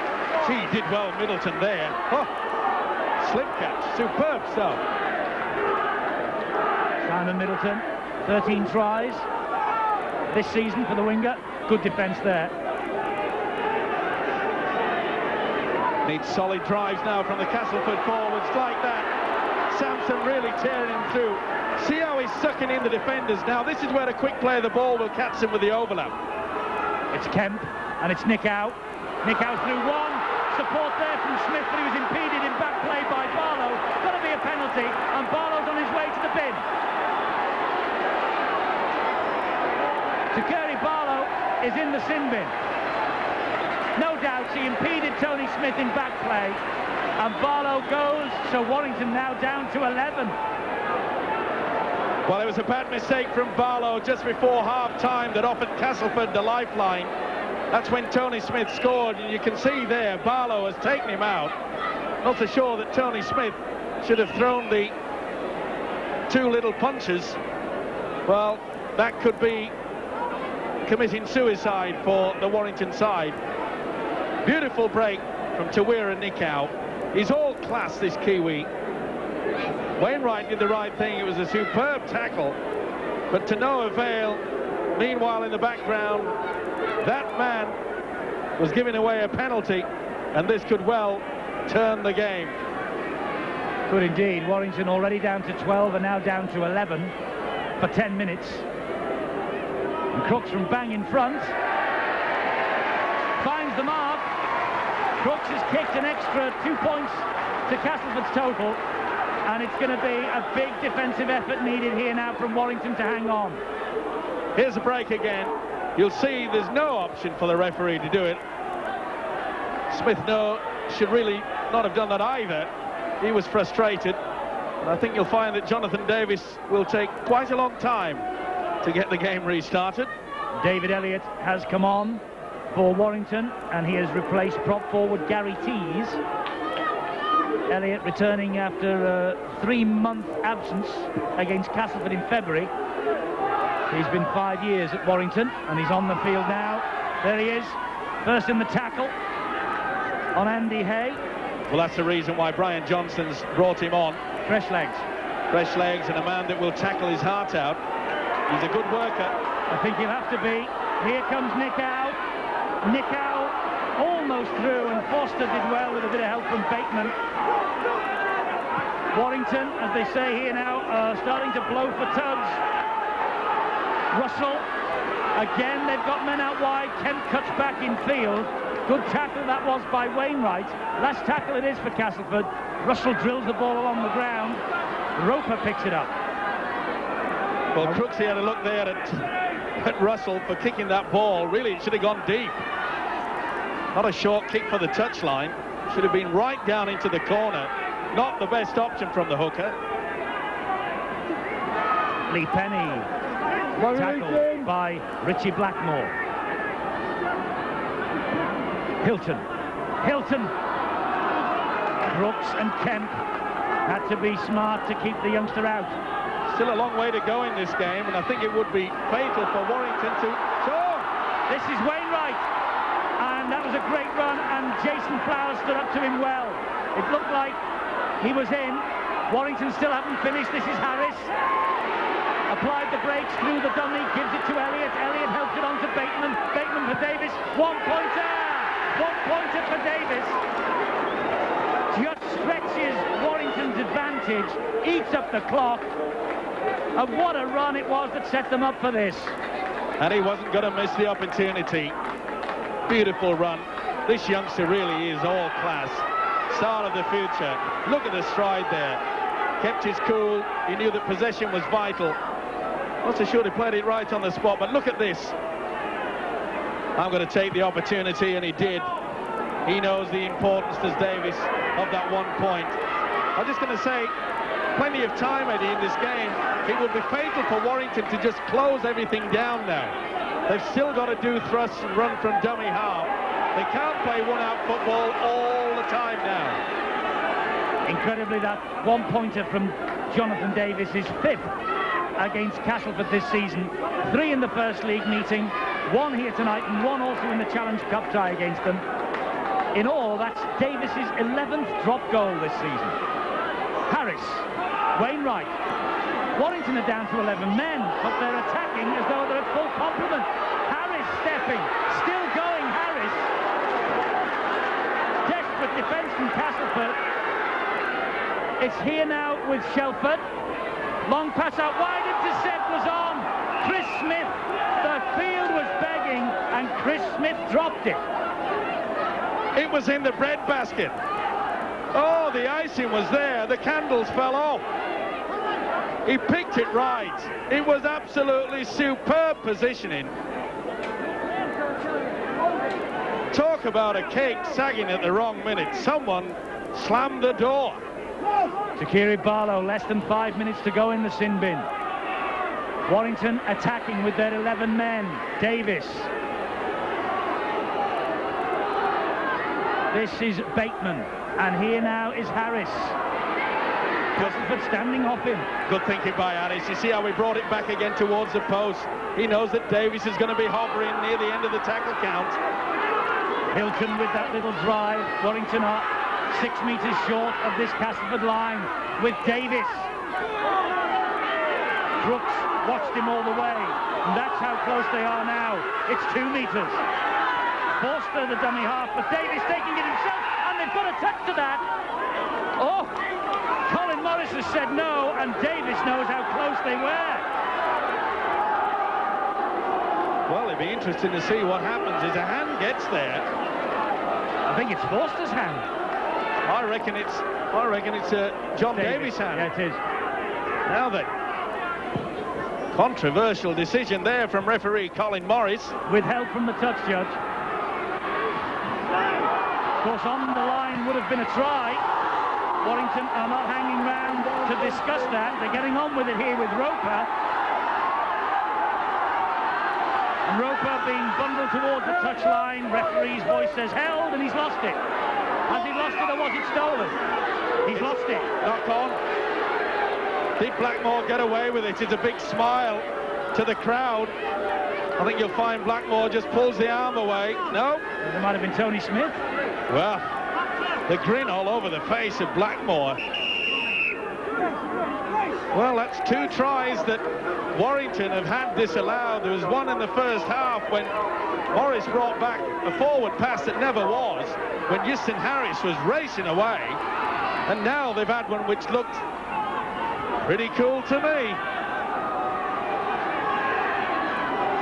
Here's Chris Smith. Chris Smith, rumbustious run up to the halfway line. The crowd saw something, Colin Morris didn't. Here's Nathan Sykes. He got the Apache chop then.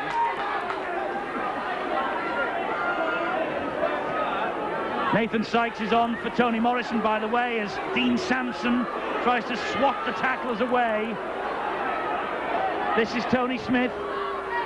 Now Kemp out wide is Hay. Here's Nick Howe. And that ball bounced off a Warrington hand.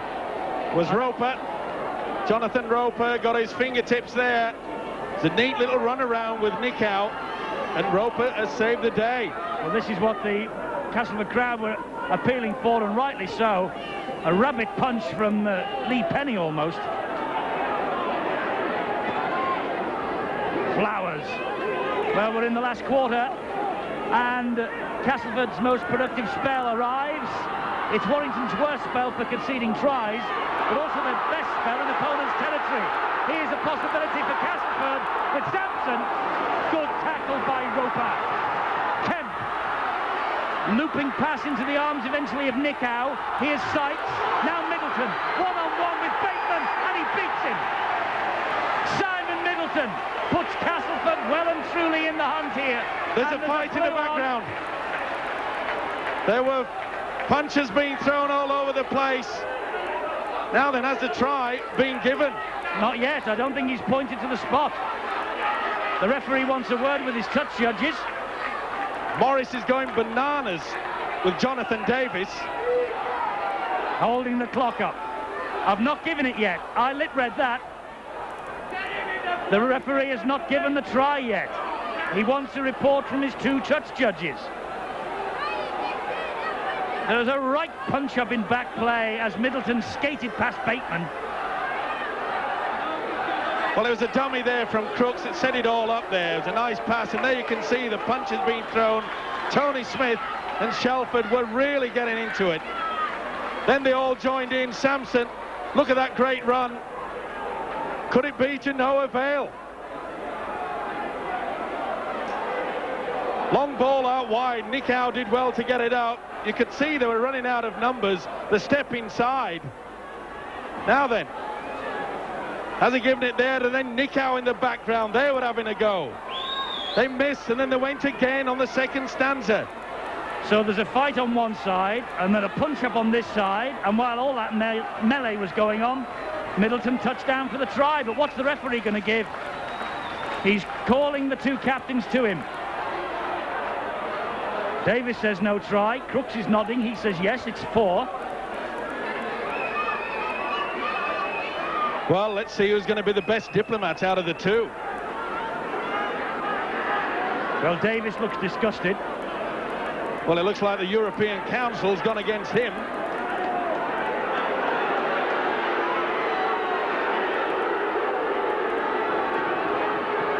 He's going to give the try.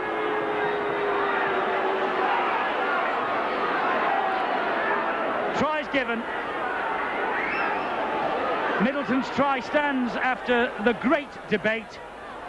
So Simon Middleton is credited there with his 14th touchdown of the season. And now we know that it's 24 points to Castleford and 27 to Warrington. As you say, Steve-O, the European Council of War there, wasn't it, almost? Well, I mentioned the Apaches. Roy Rogers, Cisco Kid, they were all there, weren't they? Guns were blazing from all angles. Crooks then, with the conversion attempt, just trips away.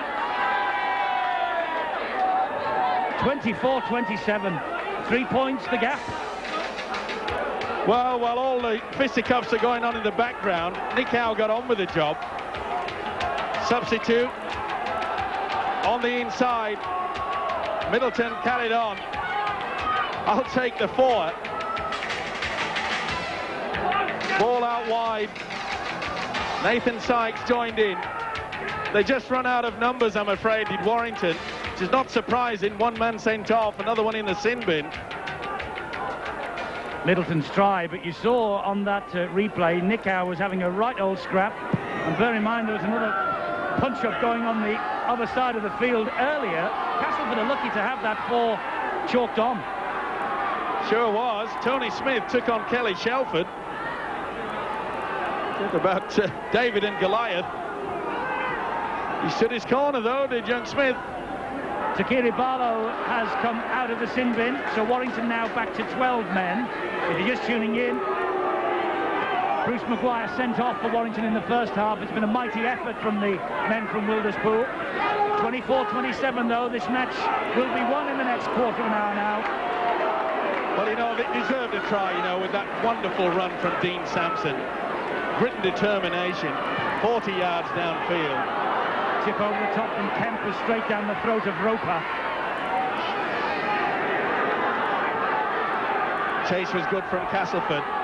It's important now that Warrington do not lose their cool. The last thing they want is to start getting involved with fisticuffs again, run the risk of giving a penalty. It's vital they just work hard, don't do anything silly.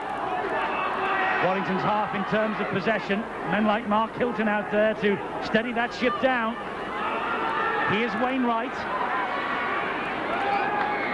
Makes a few more priceless yards into the Castleford half. It's with Davis. He's under pressure from Smith. The ball's gone straight up in the air. Who wants it? Warrington do. Davis again. That's a great kick. That's in the corner. And Roper's after it. Oh, great play from Smith. Super run from Chris Smith. He just never gives in. Talk about second effort. Oh, and Davis nearly got away with that. That'll be back to 6 now. But a good try there by the Welsh wizard. Yes, he struck for the ball with the ball on the floor. There it is, and he nearly got it back. So close. Well, you just get the impression that one big mistake will change this game. Or a great run. Goddard thought he was off on the way then. Now is Crooks. He's got Smith with him, but he's missed him out and found Kemp. Good hands to Blackmore. Men out wide. This is Hay. Hay cuts in field. Support from Tony Smith. Great tackle again from Bateman. Sure was, and it needed to be. Oh, the pass was in front of Crooks. He couldn't get to it. That's the knock on. It's on the last tackle. It's the turnover, and Crooks furious. And so he should be. They had the overlap as well. Nick Howe was enjoying the second half, running out wide. Davis is flat out. Warrington playing on now with just 11 fit players. Look at Hilton. No wonder they call this fella at Warrington the Beast. Well, this is where they got the ball away. Then in the background, that's where Davis got injured. Caught a stray boot. But you're right there, Eddie. Mark Hilton, he knows exactly what's needed. Hard graft. Look at this fella Harris again, collared by Sampson. Davis is okay if groggy. Shelford. Barlow straight up the middle, big hole. Support from Elliott. Elliott still going. Great tackle. What a game this is. Barlow. Harris. Long pass out wide. Bateman. And Bateman scores. Alan Bateman with a terrific try. His 16th of the campaign, and Warrington edge further and further ahead again. Good effort there by the forwards, got them in this position, but Harris, the long ball out wide. Look at the dummy, that was superb play. Bateman really is on song. The sliding defence, one man goes too early, there it is, and that left them the overlap. What a tremendous fight back from Warrington, really. It looked as though they were out on their feet, hanging on to these few points lead. Super try, and what a time to come. Alan Bateman, a European champion, of course, with Wales. And has he just grabbed the 4 points that has won the night here for Warrington at Castleford? It's the Warrington Welsh 1-2. Referee stops the clock as Davis prepares for this conversion attempt. Big kick on the way here for Davis. 24-31 at the moment. Davis has kicked an extra 2. Big grin from Davis, and that's the reason why. 33-24. But you can see the one man that circled, he's gone out of the line. The long ball, they had men over. Remember, they're one man down and can create an overlap like that. Bateman didn't need it. He had the skills. Brian Johnson, the Warrington coach, breathing perhaps a little sigh of relief, but a long way to go yet. 10 minutes. So the gap now 9 points, and Yestin Harris, well, he's leading by example. He's had a blinder. He has had a blinder, and so has the youngster Mike Wainwright, the loose forward. But full credit to all this Warrington side. Determination after losing Bruce Maguire midway through the first half. Who would have thought it? Here's Elliott. He's done well since he's come on. Fresh pair of legs, just what Brian Johnson wanted. They really have worked hard, this pack, the Warrington side. Davis drills that ball downfield. That will eat the clock up even more.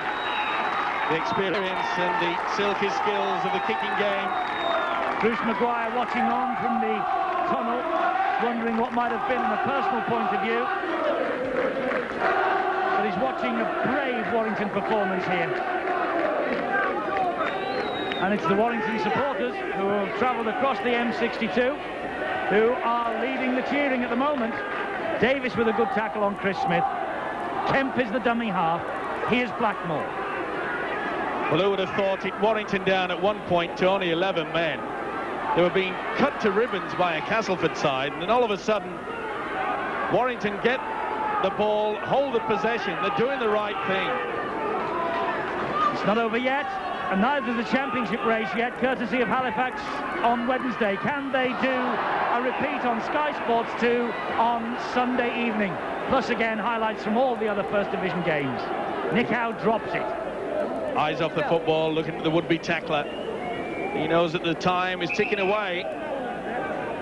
This Castleford outfit just cannot believe what they've come up against in the second half. I honestly thought that when Barlow went in for the 10 minutes into the sin bin, 11 men Warrington, how on earth have they just kept going? It's been a big effort from this Warrington team. Referee Colin Morris allowing Mark Hilton to be treated on the field. He's got a bit of a clout in the mouth by the looks of things. Touch of blood there, but allowed to carry on. Oh, and Roper felt that, handling errors. 11-9. Castleford have made more. Roper's face creased in agony as he took the tackle. He fell awkward there. You could see him slip. The weight on the shoulder. There you see, he took all the impact right on the elbow, on the shoulder, and caught the leg across. Really shaken. Probably twisted the knee as well. Here's Hilton.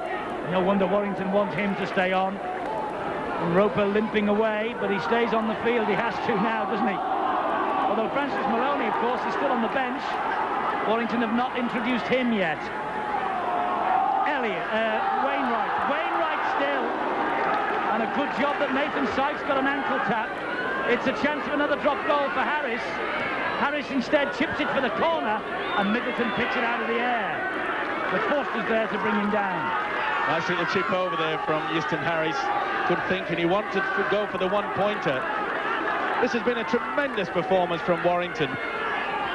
Castleford are absolutely shell-shocked. But what a great game from the youngster Mike Wainwright. He just seems to just step in and out and make so much yardage. It's only his 10th appearance for the club too. They've lost the ball. The referee waves play on. Harris is going to score in the corner. There's no one to touch him, and Harris touches down. The ball shot out in the tackle. Harris wasn't standing round to debate the issue, and Harris hits the 20 mark. Looking anxiously at the touch judge, who's now talking to the referee, Colin Morris. We have another summit meeting on the field here at Weldon Road. Morris hasn't given the try yet. Will he deem that Euston Harris has knocked on? Or will he deem that he stole the ball? Well, either way, penalty will go back. He's not given this try. I think you'll find that Euston Harris' fingertips got to it. He's disallowed it for stealing the ball in the tackle. There. Well, I'm not sure. I'm not sure, Steve-O. What say you? I think you might be right. Fingertips there, but there was interference. Pretty difficult. Let's give the referee the benefit of the doubt, or should we say the touch judge, who was in a good position. Well, Jonathan Davis trying to referee there. Well, that's Euston Harris. He's been denied a hat-trick here, hasn't he? Denied that try. Denied one in the first half. Come on. I don't think he'll worry about it after this wonderful performance. And once again, the prop forward, Hilton. He's worked hard. Sanderson disappears under the challenge from Sampson and Crooks. Warrington, of course, in no hurry now to play this ball. Barlow. Barlow's had a big game too. Barlow with all Castleford after him. What a run from the hooker. And what a crunch tackle from Flowers. Oh, it's out to Roper. Roper pops it up, and Barlow's in this time. They won't be denied those 4 points. Barlow's second try of the night.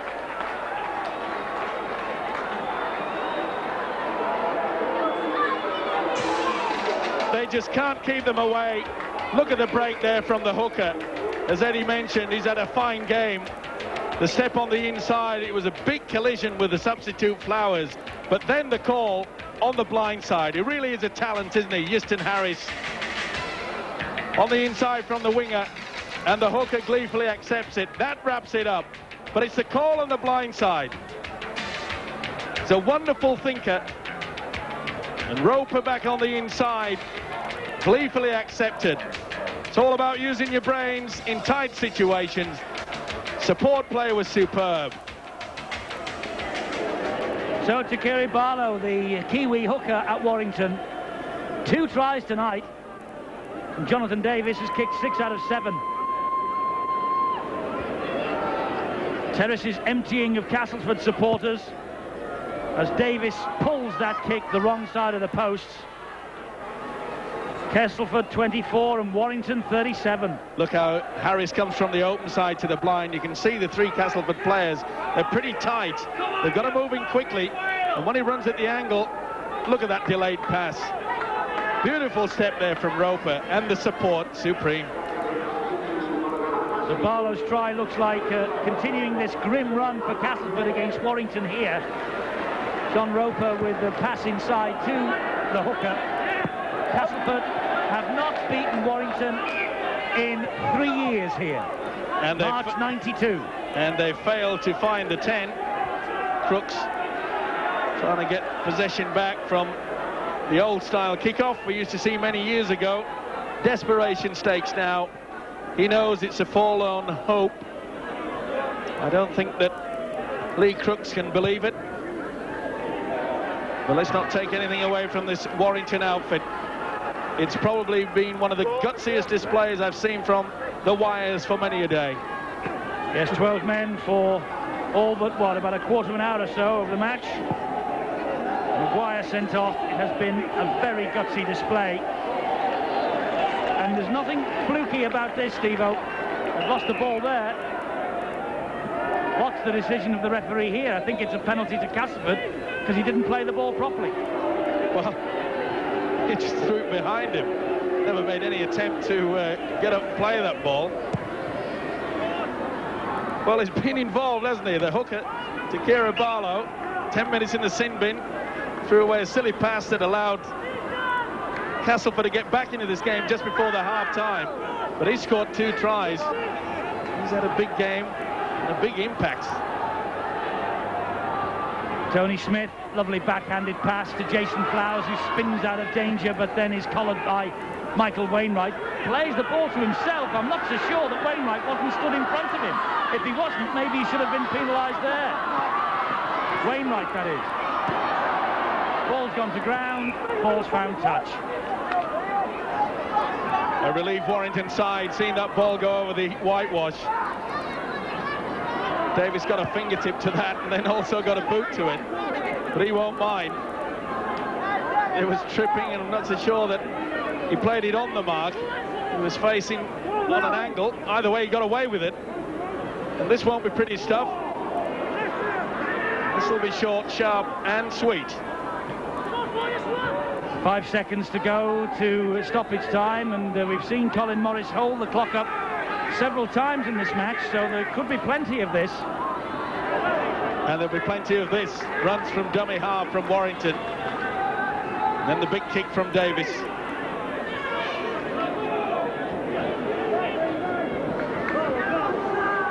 Barlow the dummy half to Shelford. Here's Wainwright. Lovely pass to Hilton. Oh, the support was there from Davis. Kemp just picked it up with one hand. Well, once again, we see the silky skills of this youngster, Wainwright. He just ambles through. He doesn't look as though he's motoring forward, but he gets through and over so much yards. Goddard is tackled by Hilton. Russell gives it to Kemp. He gives it back to Russell, who lets Tony Smith have a little run. The ball was aimed out wide to Middleton, but Forster got a fingertip to it, and he's got the possession back for Warrington. Did well there, Forster. Put himself in between the pass, the man receiving. Barlow will just go to ground. I suspect so will the others from dummy half. Harris to Wainwright. Releases another pass in the tackle. That's not the copybook that it has been so often this evening, but Warrington get away with it. Wainwright at dummy half again. Tireless worker, isn't he? He just seems to get over that ground. The defence just don't appear to know that he's there. Bateman. Good tackling that by Goddard.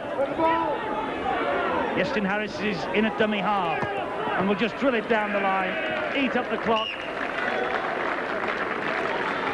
He's had a big game, the youngster, Yestin Harris. The last 2 seasons, he's emerged as a real superstar in our game. He certainly took a big step up the ladder when he played standoff against the Australians. He was by far the best player on the Welsh side that day, and he continues to improve. Coming up to 2.5 minutes stoppage time as Kemp drops that ball. The ball went backwards, says the referee. It's play on for Lee Crooks.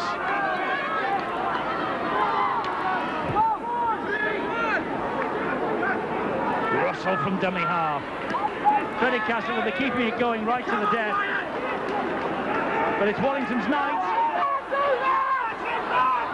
Play on, says referee Morris. That's the second time he's allowed Castleford to play on, with the Warrington man coming from an offside position. That ball over the top and straight into the arms of Forster. Kemp, though, retrieves the situation. Well, expected to be trying anything at this point in time. Seconds remaining. They wouldn't normally pass like that. 3 minutes of stoppage time played. That's enough, say the timekeepers. Match is over, and Warrington have won, and Yestin Harris has come up with another big display here at Weldon Road. To Kerry Barlow, 2 tries for the former junior Kiwi hooker. Remember, Warrington with 12 men. Jonathan Davis, great kicking, super try in the first half. Another 17 points for Davis against Castleford. They must be sick of the side of the Welshman, and sick of the side of this Welshman too. Iestyn Harris, Warrington, good winners at Weldon Road.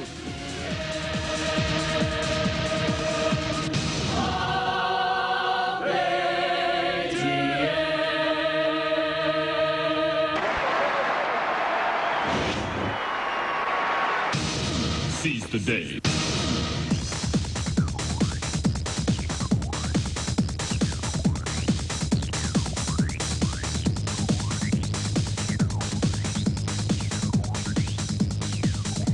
Seven matches now unbeaten in the First Division. Warrington go third in the table, courtesy of this 37-24 win at Weldon Road. What a night for them. In a moment we'll hear from Alan Bateman, but first the Kiwi, who scored 2 tries, Kerry Barlow.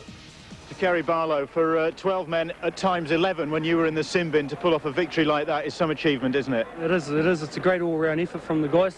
We dug deep. You know, we lost Bruce at the start of the game, but we knew we still had it within us. And then I must say, when I went off for my instant, you know, the guys dug in deep, and I'm just glad that we come short. It's a good win. It really looked as though you were determined to win this game, whatever happened. Well, we were. We know that we've played Cast twice this season, and we've come away all right. But, you know, being at their home ground, things could have been different, but we were determined after our string of wins we've had lately. We just want to keep it rolling. 2 tries also from Alan Bateman. Alan, that victory defied the odds, didn't it?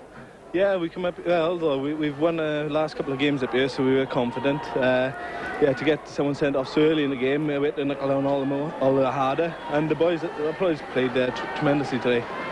And this really does put you in a good position for top 4 place now, doesn't it? Yeah, that's what we've been aiming for since the disappointment against Oldham.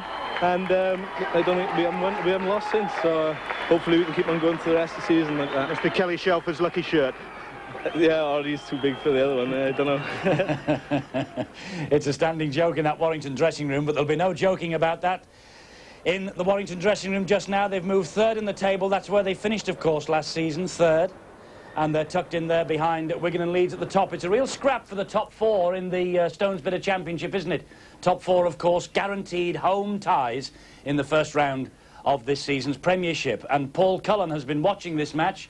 The Warrington forward out injured with a bad knee injury. And Paul, I rather fancy that you at Warrington, you fancy this trip to Old Trafford.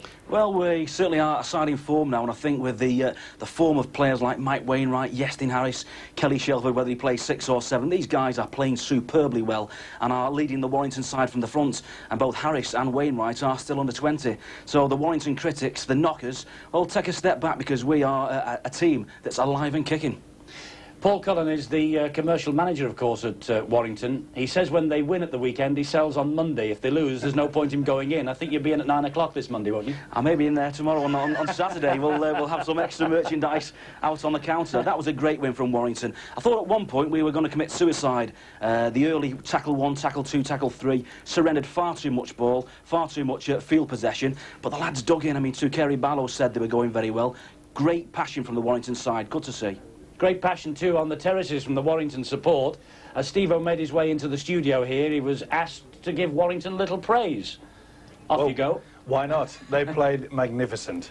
I thought the forwards led by example. They really did roll their sleeves up. When Barlow went for that 10 minutes in the sin bin, that was a point that I thought that Castleford would take over, but they really dug deep. And I think this is the day that Iestyn Harris really did come of age. Not because of his skills, sidestepping, etc., but the fact that he started to take control. We saw that try where he went from the open side, he called it to the blind, and in the last 10 minutes, he was taking control out there as though he was the captain. Wonderful effort. Great effort from many of the Warrington youngsters out there. Right, so Warrington are in third place, and you could be a winner tonight on the Big League. We want your answers to our crossword competition to that address. It's the usual one, Sky Sports, P.O. Box 6, Isleworth, Middlesex, TW75QQ. He joined Castleford this season, made his England debut in February. It's just hit me who it is. Little R, next to last letter. If you know the answer, send your entries to us, postcard or sealed envelope. Right, what's coming up on the Big League? Well, first of all, we're at the Champions-elect on Sunday evening at 7 o'clock on Sky Sports 2 notice. Plus, again, highlights from all the First Division games. Can Halifax do the double over Wigan and throw the championship race wide open? We shall see. I hope you will too. Next Friday, we'll see this Warrington side in action against Leeds. It's a big game that now, isn't it? Warrington third against Leeds second. We're live and exclusive. Again, Sky Sports 2, next Friday at 7. Tuesday at 6:15, slightly earlier time, but same night, Tuesday 6:15 for Boots and All. Boots and All next Tuesday, 6:15. And on Saturday night, that's tomorrow, of course, 12:30 a.m, we have the latest from the Winfield Cup, the Australian Rugby League. Aussie Rugby League tomorrow night, midnight. Don't forget also, let me remind you once more that we are at Wigan Bradford live a week on Sunday. We'll be there at 7 o'clock. The game will kick off at 7:05. Thanks to Paul Cullen. As ever, of course, it's thanks to Steve-O. And Steve-O back with me at Central Park on Sunday for Wigan against Halifax. It's got something to live up to after this.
Sky Sports Rugby League coverage is sponsored by Lucozade Sport.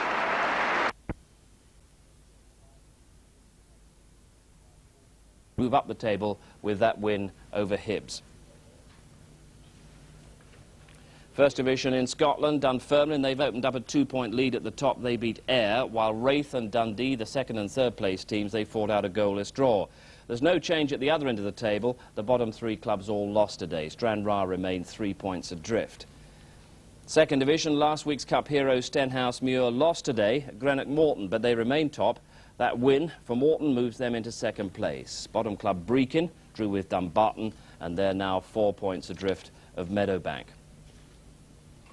And the third division, Forfar are 5 points clear after beating bottom club Albion. Ross County stays second after beating Queen's Park, but Alloa move into third. Albion are now 10 points adrift because Arbroath had a surprise win over Montrose. Reminder of match of the day, Everton Manchester United, which I'll remind you once again, they're still playing. Everton still leading United by a goal to nil. Blackburn Rovers and Norwich City, Crystal Palace and Arsenal are the featured games. Match of the day tonight, BBC One at 10:10. And certainly Norwich coming away from Blackburn with a point this afternoon is one of the Premiership's performances of the day. It'll certainly satisfy the Norwich boss, John Dean, who is talking at the moment with Barry Davis. Well, I think John Dean and Steve actually might have feel that they could have had all 3 points. Yeah, lads a little bit disappointed in the dressing room. You know, we've just talked through the game really the whole 90 minutes. If we'd have probably had the same attitude in the first half as we did in the second and not paid Blackburn as much respect as we did, we may well have come away with all 3 points. Young Jamie Curtin, I think he scored 18 times in the reserves. He had a couple of chances here. That's right. He sticks them away in the reserves, but step up to the Premier is a big step, and going in against a goalkeeper of Tim Flower's quality, he's hit the target, so I couldn't really ask for much more than that. But I think with a little bit more experience, he might have gone across the face of him the second time and either scored or been brought down for a penalty. Came a bit too soon for him. He just come on a sub. Yeah, you know, we was forced into that change more than anything, really. The last 10-15 minutes we're playing with 10 men effectively because Mike Sheeran's carrying an injury. So pleased with the overall performance of the team, and you know, the bright spark to come out of it, I suppose, is that I've had another look at Jamie Curtin against possibly one of the best teams in the league. You needed that, didn't you, after last Saturday and then midweek? Yeah, we let ourselves down badly at Goodison Park. You know, we hold our hands up and we decided to try and, you know, we'd turn over a fresh leaf against Manchester United. The disappointing thing there was really we never really found out how good Man United were. You know, having given them a 2-goal start, they were never really under any pressure to perform. But today we've battled and fought with Blackburn, and as you said, we may well have come away with 3 points at the end. At least you proved to your supporters, John, if they were a bit worried, there's a fighting spirit there. Yeah, there's a resolve amongst the players to stick together. You know, we knew we'd got 2 really hard games, but as I said, after the Goodison affair, we spoke about the possibility that we might get beat in 2 occasions, but the main thing was the performance. Thank you. Thanks, Barry. Good point for Norwich today, but confirmation from Goodison Park that the second-place side, Manchester United, have been beaten. Everton 1, Manchester United 0, Blackburn back to 3 points ahead at the top of the Premiership tonight. And let's hear all about that Everton victory from Clive Tilsley. Well, there's nothing like a victory over Manchester United to put a smile on Merseyside faces, and the biggest smile on Merseyside tonight is being worn by Duncan Ferguson, because Everton have found a number 9 in the best Joe Royle traditions. He's big and difficult to handle, but he's got a fair amount of talent and he's capable of winning a game. And when Peter Schmeichel lost a cross on the right-hand side, it was Ferguson towering at the far post who headed the winning goal after 58 minutes. Manchester United certainly had their chances, Cole and Hughes in particular, but Everton, for whom Horn hit a post, were persistent throughout, and look anything but a side who should be plagued by relegation problems. 1-0 winners today. So this is the top of the Premiership tonight. Blackburn Rovers 3 points clear of Manchester United, despite being held at Ewood Park this afternoon by Norwich, because Manchester United beaten at Everton today. And that's had a very positive effect for Everton at the other end of the table, who move up a couple of places. They were 5th from bottom, they're now 7th from bottom. Good day for Joe Royle's side, making progress in that relegation battle. Sports Night this coming week features, first of all, on Tuesday night, live coverage of Chelsea's Cup Winners' Cup quarter-final first leg in Bruges. That's 7:20 BBC 2, and a little later BBC 1 at 8:30. And then also Sports Night in its more regular place on Wednesday night, BBC 1 at 10:20 features the 5th round FA Cup replays at Selhurst Park and the Dell. Now, other news this afternoon. Britain's Linford Christie, the new indoor world record holder at 200 metres, was surprisingly beaten over 60 metres this afternoon by teammate Darren Braithwaite. That was at the KP Invitational meeting at Birmingham. Braithwaite clocked 6.54 seconds. That's 1/100th of a second ahead of Christie. Frankie Fredericks of Namibia was 3rd.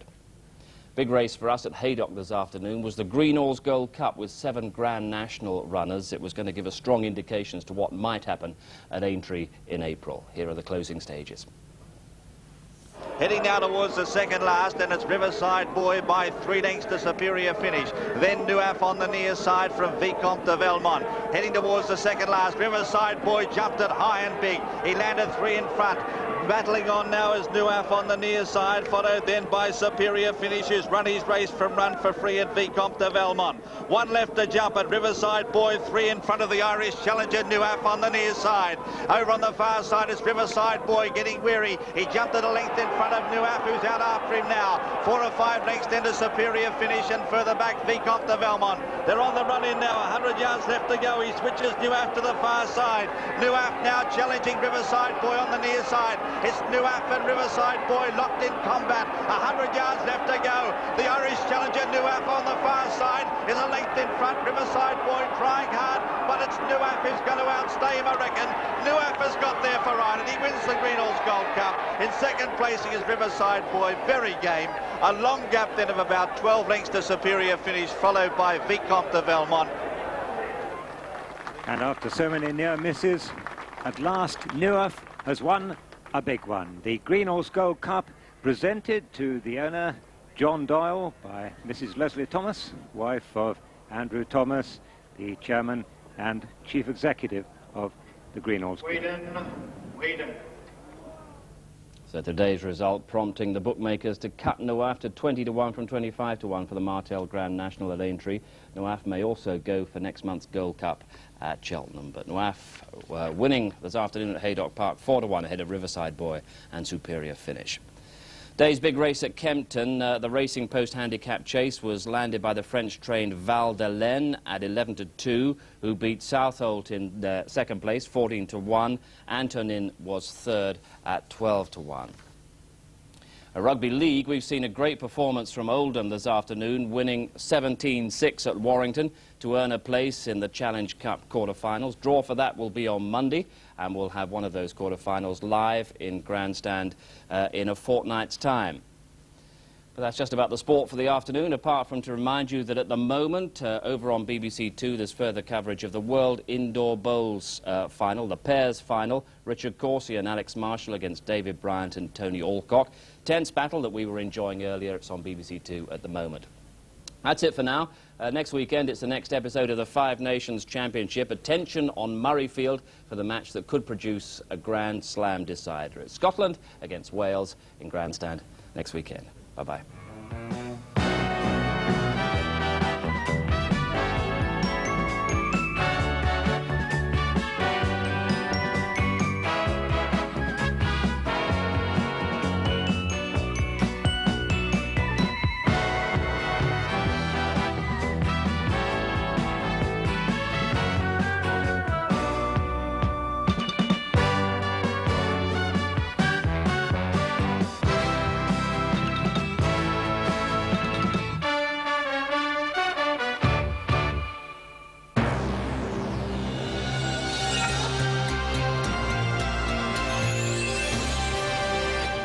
Sunday night on BBC One, and at 7, Compo's modelling his new spring collection. Knew he didn't like getting out of bed, but I never thought he'd bring it with him.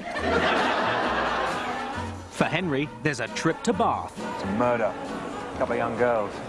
7 constabulary, I think they've got a serial killer. And at 8:20, fiddling's the name of the game. According to this, it's only 1,500. Yes, I know, but I put you in the penthouse suite, haven't I? In the Buccaneers, some youthful jinx. They'll be going into the bedrooms next. And at 10...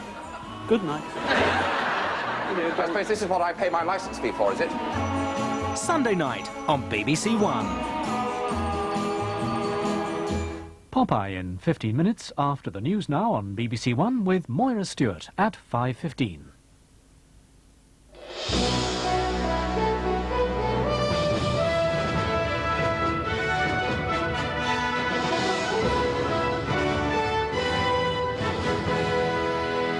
The Sinn Féin President, Gerry Adams, has appealed to unionists to come to the conference table. He urged them, bring your hopes, your dreams and your fears. Gunmen opened fire in 2 mosques in Pakistan, killing 20 worshippers. And the search for the British schoolboy who stole his father's credit cards and flew to Malaysia.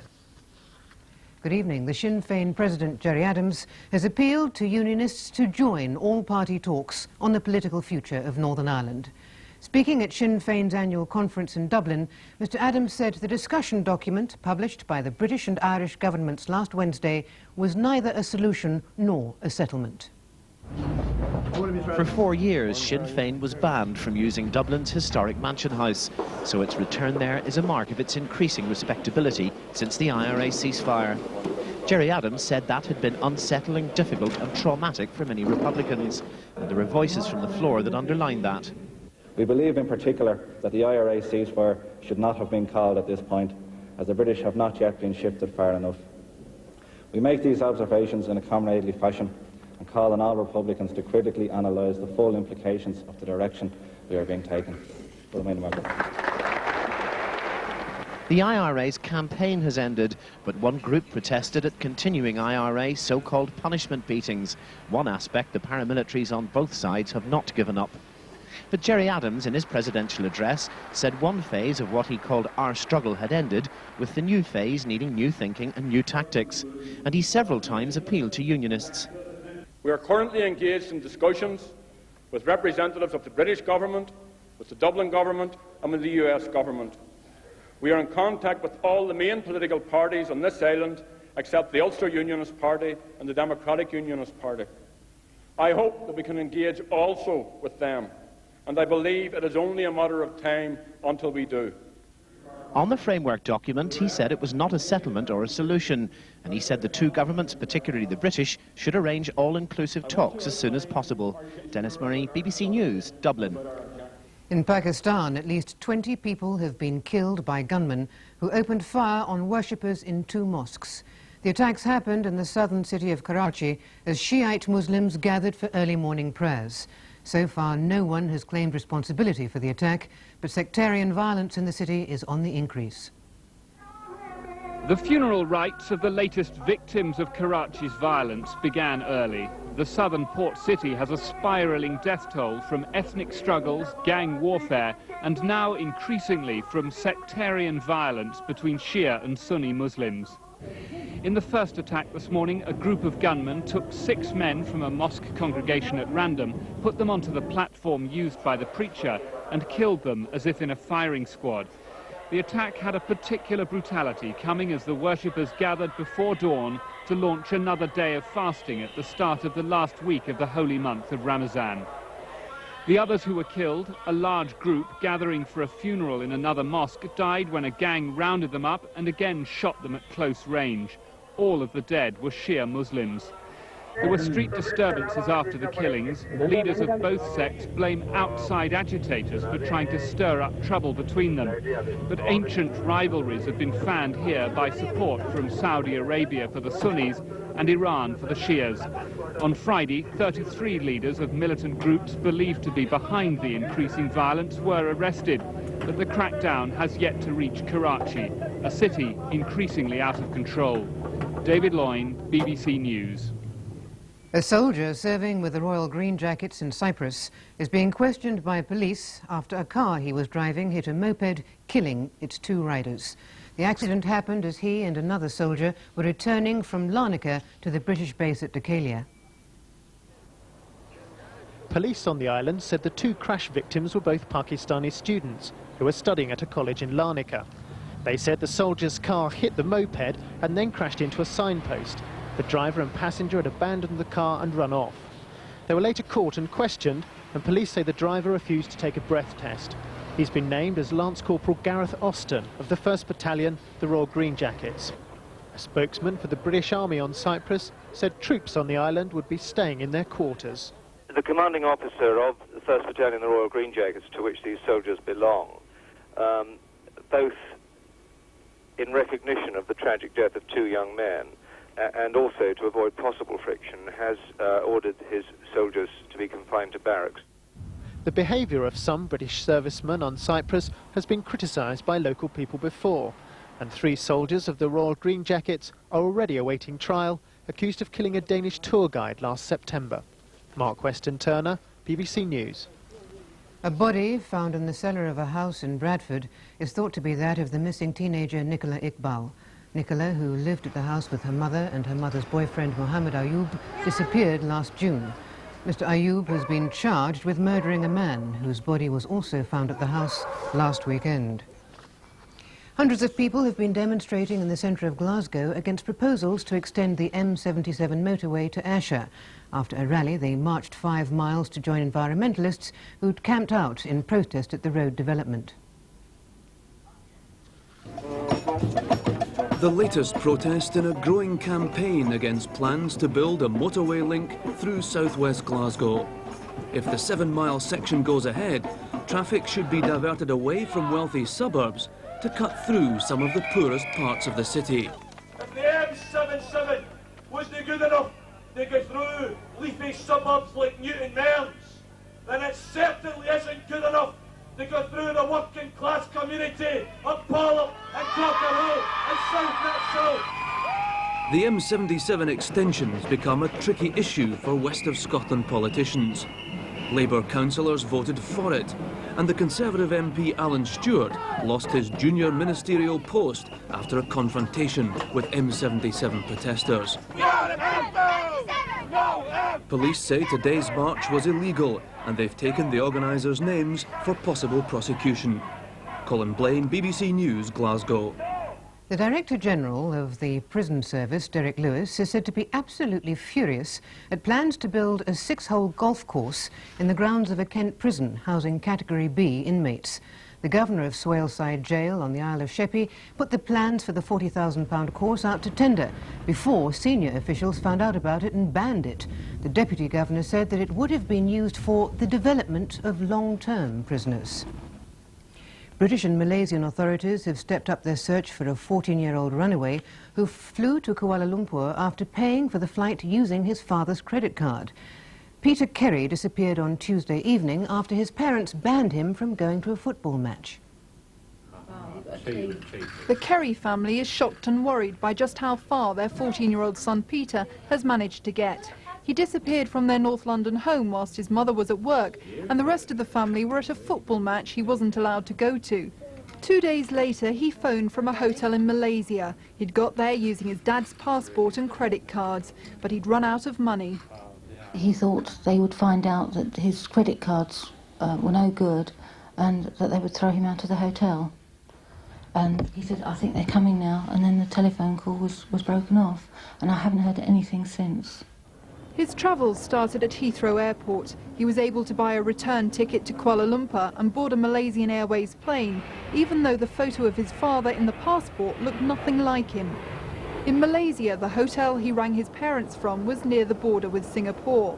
Staff there have no idea where he went after they turned him away 2 days ago. No one realised he was so young. Apparently he's very tall, he doesn't look like 14, so he was never ever suspected of being underage. His father says this isn't the first time that Peter's run away from home. Last year he spent 4 days in Paris, but now he's 6,000 miles away and the subject of an international search. Alison Holt, BBC News. And that's it. There's news and sport on BBC 2 at 7:05, and the late news on 1 tonight, 5 to 9.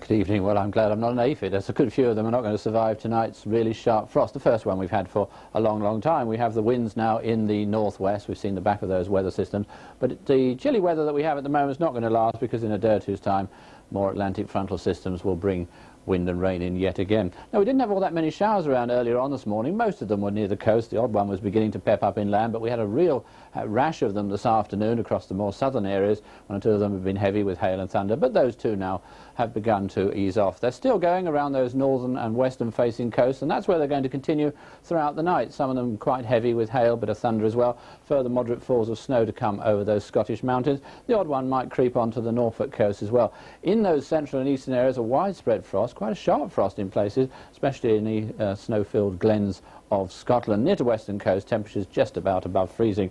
There's tomorrow's chart, still the northwesterly winds, but the front coming in late in the day. A bright sunny start in many central and eastern areas, just the odd shower near the coast. The showers from the word go, though, near to those western and northern coasts. Again, some of them quite heavy and wintry. Around about the middle of the day, I think the showers will peak, and there could well be 1 or 2 in the more central parts, but there'll be few and far between there. And then during the afternoon, I think they'll tend to die out, especially in the west as a veil of cloud begins to spill across. Temperatures tomorrow about the same as today's, although not perhaps feeling quite as chilly, as the winds will be slightly lighter. Milder weather on Monday, but with rain. BBC Sport presents Chelsea versus FC Bruges. The European Cup Winners' Cup quarter-final. Live. Sports Night Special, Tuesday, 7:20 on BBC 2, continuing at 8:30 on BBC 1. Now on BBC 1, the region's news and sport headlines in North West Tonight.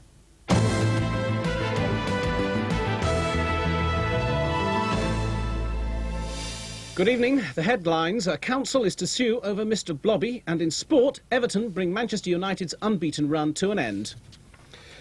Lancaster City Council is suing TV personality Noel Edmonds following the failure of the Crinkley Bottom Mr Blobby theme park in Morecambe. Crinkly Bottom opened in August but shut 3 months later. Sponsorship didn't materialise and it was predicted £250,000 would have been lost by the end of its first season. The council, which owns the land where the park was based, is suing Noel Edmonds for damages and loss of profits as a result of an alleged breach of contract. Mr Edmonds has always maintained that it could have been a success. A 3-year-old boy is in intensive care after being rescued from a house fire in Liverpool. Merseyside Fire Brigade say the bedroom and sitting rooms of the flat in Everton were alight when they arrived. Callum Robinson has been taken to Alderhay Hospital where he's poorly but stable.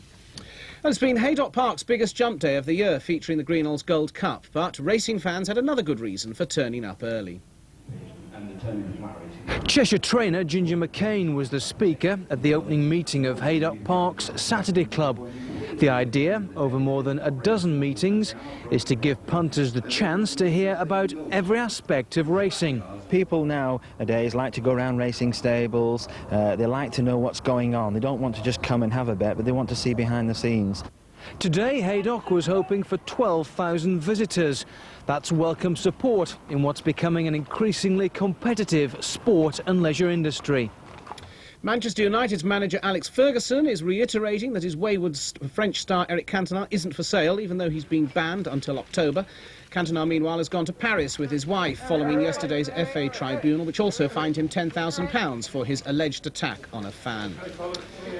And so, the Cantona-less United were against Everton at Goodison Park. The game started 20 minutes late because roadworks on the M62 delayed fans from Manchester. Our reporter, Mike Hughes, is at the ground. The prize on offer here at Goodison was a huge one. For Everton, the possibility to make some real progress away from the Premiership danger zone. For United, the chance to fortify their relentless charge on a third successive Championship crown. There were few first-half opportunities, though. Cole and Eberle went close when space was very much at a premium, but a towering header from Duncan Ferguson early in the second half from a wonderful Andy Hinchcliffe corner on the right was enough to give Everton a deserving victory in a match that was a battle royal throughout the 90 minutes. United, with as much an eye on the score at Ewood Park as at Goodison, were relieved that Blackburn were held to a goalless draw by Norwich. At Main Road, City also a goalless draw against Leeds, only one win in 12 matches now. At Hillsborough, Liverpool again conceded an early goal, but levelled through a John Barnes header, and Steve McManaman getting their second for a 2-1 win over Sheffield Wednesday. First Division, Nicky Banger lit 2 candles on his birthday, 2 of Oldham's 3 goals. An exciting match that saw them ahead, level, behind, ahead again, and finally drawing 3-3 with Sheffield United, Andy Ritchie getting the Latics third. Tranmere made sure of staying top, a 4-0 win at Burnley's expense, who are now bottom. Division 2, Blackpool twice ahead, Neil Mitchell and Tony Ellis their scorers, but Rotherham twice equalising for a 2-2 draw, and Cruz, Adebola and Murphy producing a 2-0 win over Bristol Rovers. Chester lost at Oxford 1-0, and Stockport saw Tony Dinning turn in his third own goal in the last 5 matches for their 3-2 defeat by York City. Division 3, Bury 4, Colchester 1, Bury's first home win in 10 games, Doncaster 0, Rochdale 1, and Scarborough 0, Wigan Athletic 1. So to Rugby League, and in the 5th round of the Silk Cut Challenge Cup, a resounding victory for Oldham, who thrashed Warrington 17-6 in an upset at Wilderspool. So Oldham go into the bag for the quarter-finals, and Monday evenings, North West Tonight will have exclusive live coverage of the draw for the next round. Rugby Union and Sale's hopes of progressing into the closing stages of the Pilkington Cup crashed as they lost 14-12 at home to Leicester. It's a decade since Sale reached the semi-finals, but their dreams of giant killing came to nothing, despite leading for most of the match. Frustrating. So to the weather. Showers with a ground frost as well expected tonight in some places. Tomorrow still quite wet, but with bright spells between the showers. The temperature quite chilly, only up to around 6 Celsius. That's it for now then. Everton not looking at all like relegation fodder at the moment after that. Blackburn probably kicking themselves. Anyway, more news in North Westminster tomorrow. For now, good evening. In North Westminster tomorrow, as local authority services are privatised, the workers who suffer. The North-South divide, local businesses cry foul, and the future for Northern Ireland. North Westminster, BBC 2 Sunday at 1:30. Saturday night and I ain't got nobody. Not off, not true. Jim's got John at 5:45. Do you all like snooker? Back at 6:15, a brand new series, Superman. With Lois, with Clark. I'm only interested in one man in blue. And Blobby makes 3 for Noel at 7 o'clock. His eyes are on Barry. At 10 to 8, the National Lottery Live with an estimated jackpot of £8 million. Then in casualty, Charlie's got Mike. But for how long? It does now look as if I'm going to be moving on. What was this, something I said? Saturday on BBC One. Make a date. On BBC Two in a couple of minutes, the best from the current charts and pop nostalgia from 1981, including Kim Wilde and Status Quo in Top the Pops 2. Here on BBC One, more snooker stars will be going for the big break after a Popeye double bill.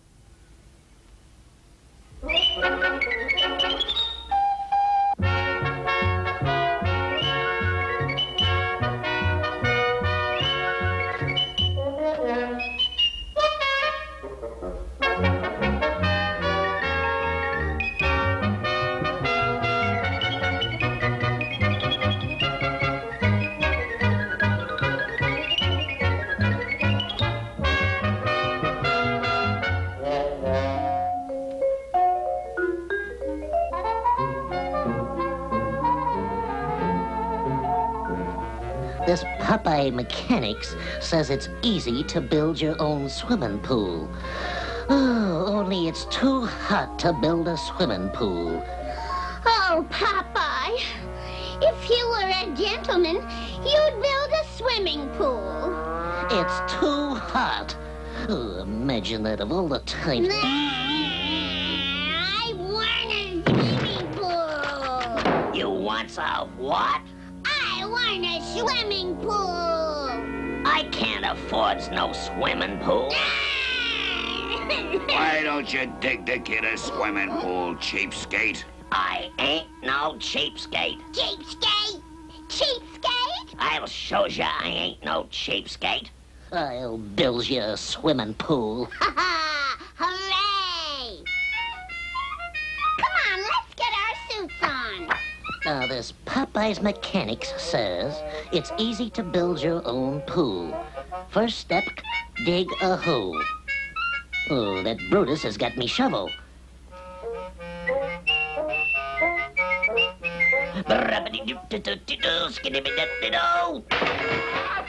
Hey, what are you doing in the garage?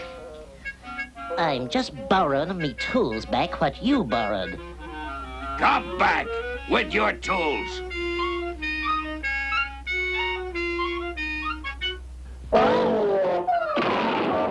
Is the pool ready yet, Popeye?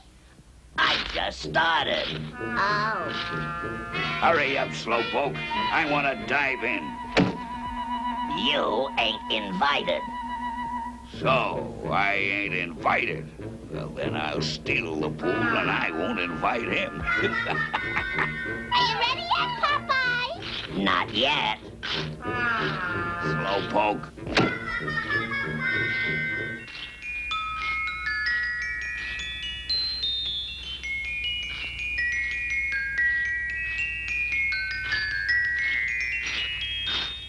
Ready yet? Not yet.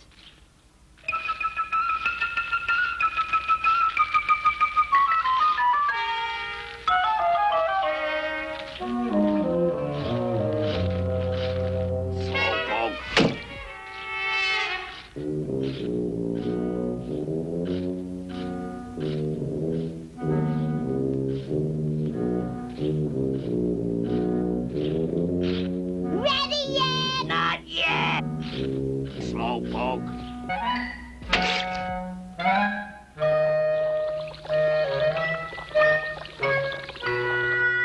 Ready yet? Ready. Hooray! Oh, boy. I can't wait to get in me pool. And I can't wait to get in my pool that I'm swiping. First one in. Wait for me. Hey, watch the swan dive. Papa, you built the pool too close to the fence. This is just the bad stuff. Hey, you swipe me pool. Keep cool, Squirt. Well, that does it. Don't touch that fence. That's the property line. Oh, yeah? Oh, yeah. A man's property line is his castle. Oh, yeah? Oh, yeah. That fence stays here. All right, the fence stays there.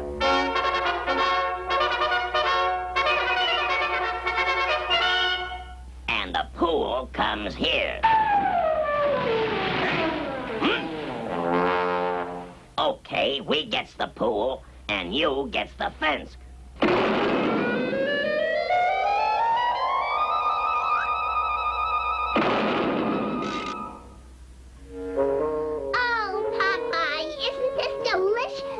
Well, like the Popeye mechanic says, if the weather makes you drool, build yourself a nice, cool pool. Ah, rats.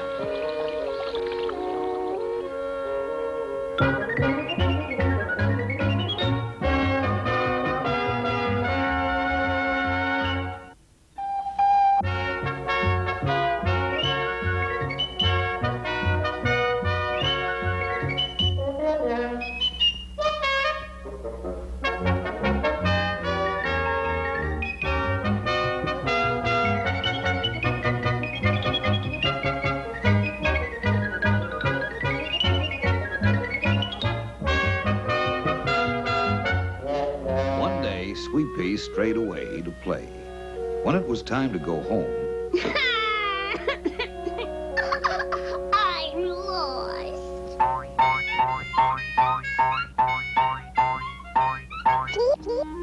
Is you a Jeep? Can you show me the way to go home? That way? 9 miles? I'm too tired. You gonna ride me piggyback? Oh boy, let's go. Well, I wonder where Sweet Pea's at. It's getting late. Hiya, Popeye. Where'd you get the funny-looking little dog, Sweet Pea? This is a Jeep. Could I keep him? Can he make himself useful? We don't need no watchdog Jeep. Ooh, he can imitate a lot of things.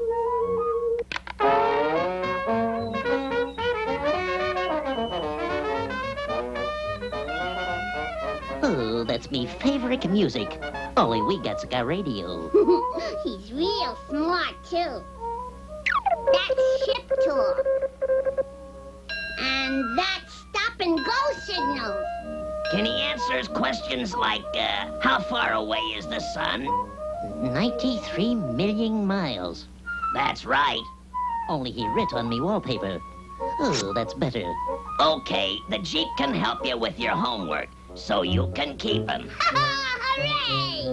If we had that know-it-all Jeep, we could get rich. And I got a plan to swipe him. Listen. The next day, Sweet Pea was out playing when... Jeep, Jeep. Ooh, look! The daddy Jeep is here. Jeep, Jeep. Excuse me. Are you looking for your baby? Jeep, Jeep, Jeep. He's at my house, and I'm gonna take you there. Hey, that's my house. We'll make that Jeep fill me up with chests of gold. Okay, here's the kid. I want to go home. As soon as Popeye gets this note which says, give us the know-it-all Jeep, and we'll give you Sweet Pea back. Yeah, Dovey, deliver this note.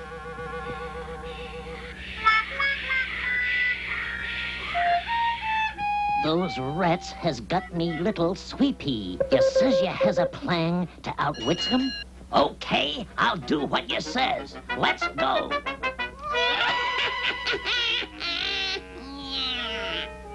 Here's the Jeep. And here's the kid. Here's the plan. We're going to do this and try out and see. I worry. He's coming back. He told me so. Ah, that's it. Draw us a map where we can find 10 tons of gold. Where does we dig? Right here. Let's go. Oh, the Jeep's taking them in a plane. Now they're taking a train. Now they're going through the gurgly swamps, heading for the desert. They sure is gold hungry.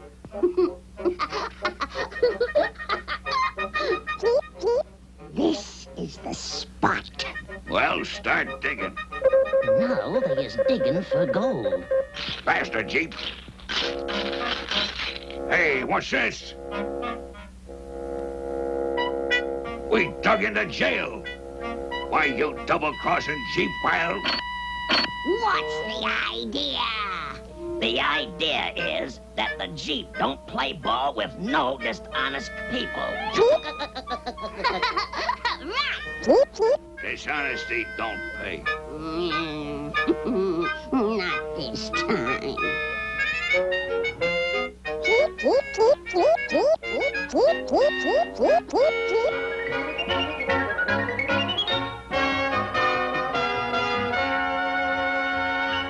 If the prospect of moving house ruins your appetite, Well, what about dinner? I'll get a Big Mac. Oh, well, if you get caught for flashing. a good old sing-along is bound to improve your mood. Where would our morale be without one of Gary's little songs? I can't get no satisfaction. Good Night Sweetheart spreads a little happiness.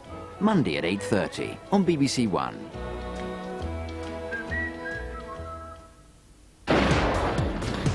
He's back. And she's back. They're back where they belong. With no one to match them. Saturday nights with Superman on BBC One. A new adventure every week. Now on BBC One, more contestants partner the professionals to play Big Break. It's only a game, so put up a real good fight. I'm gonna be snookering you tonight.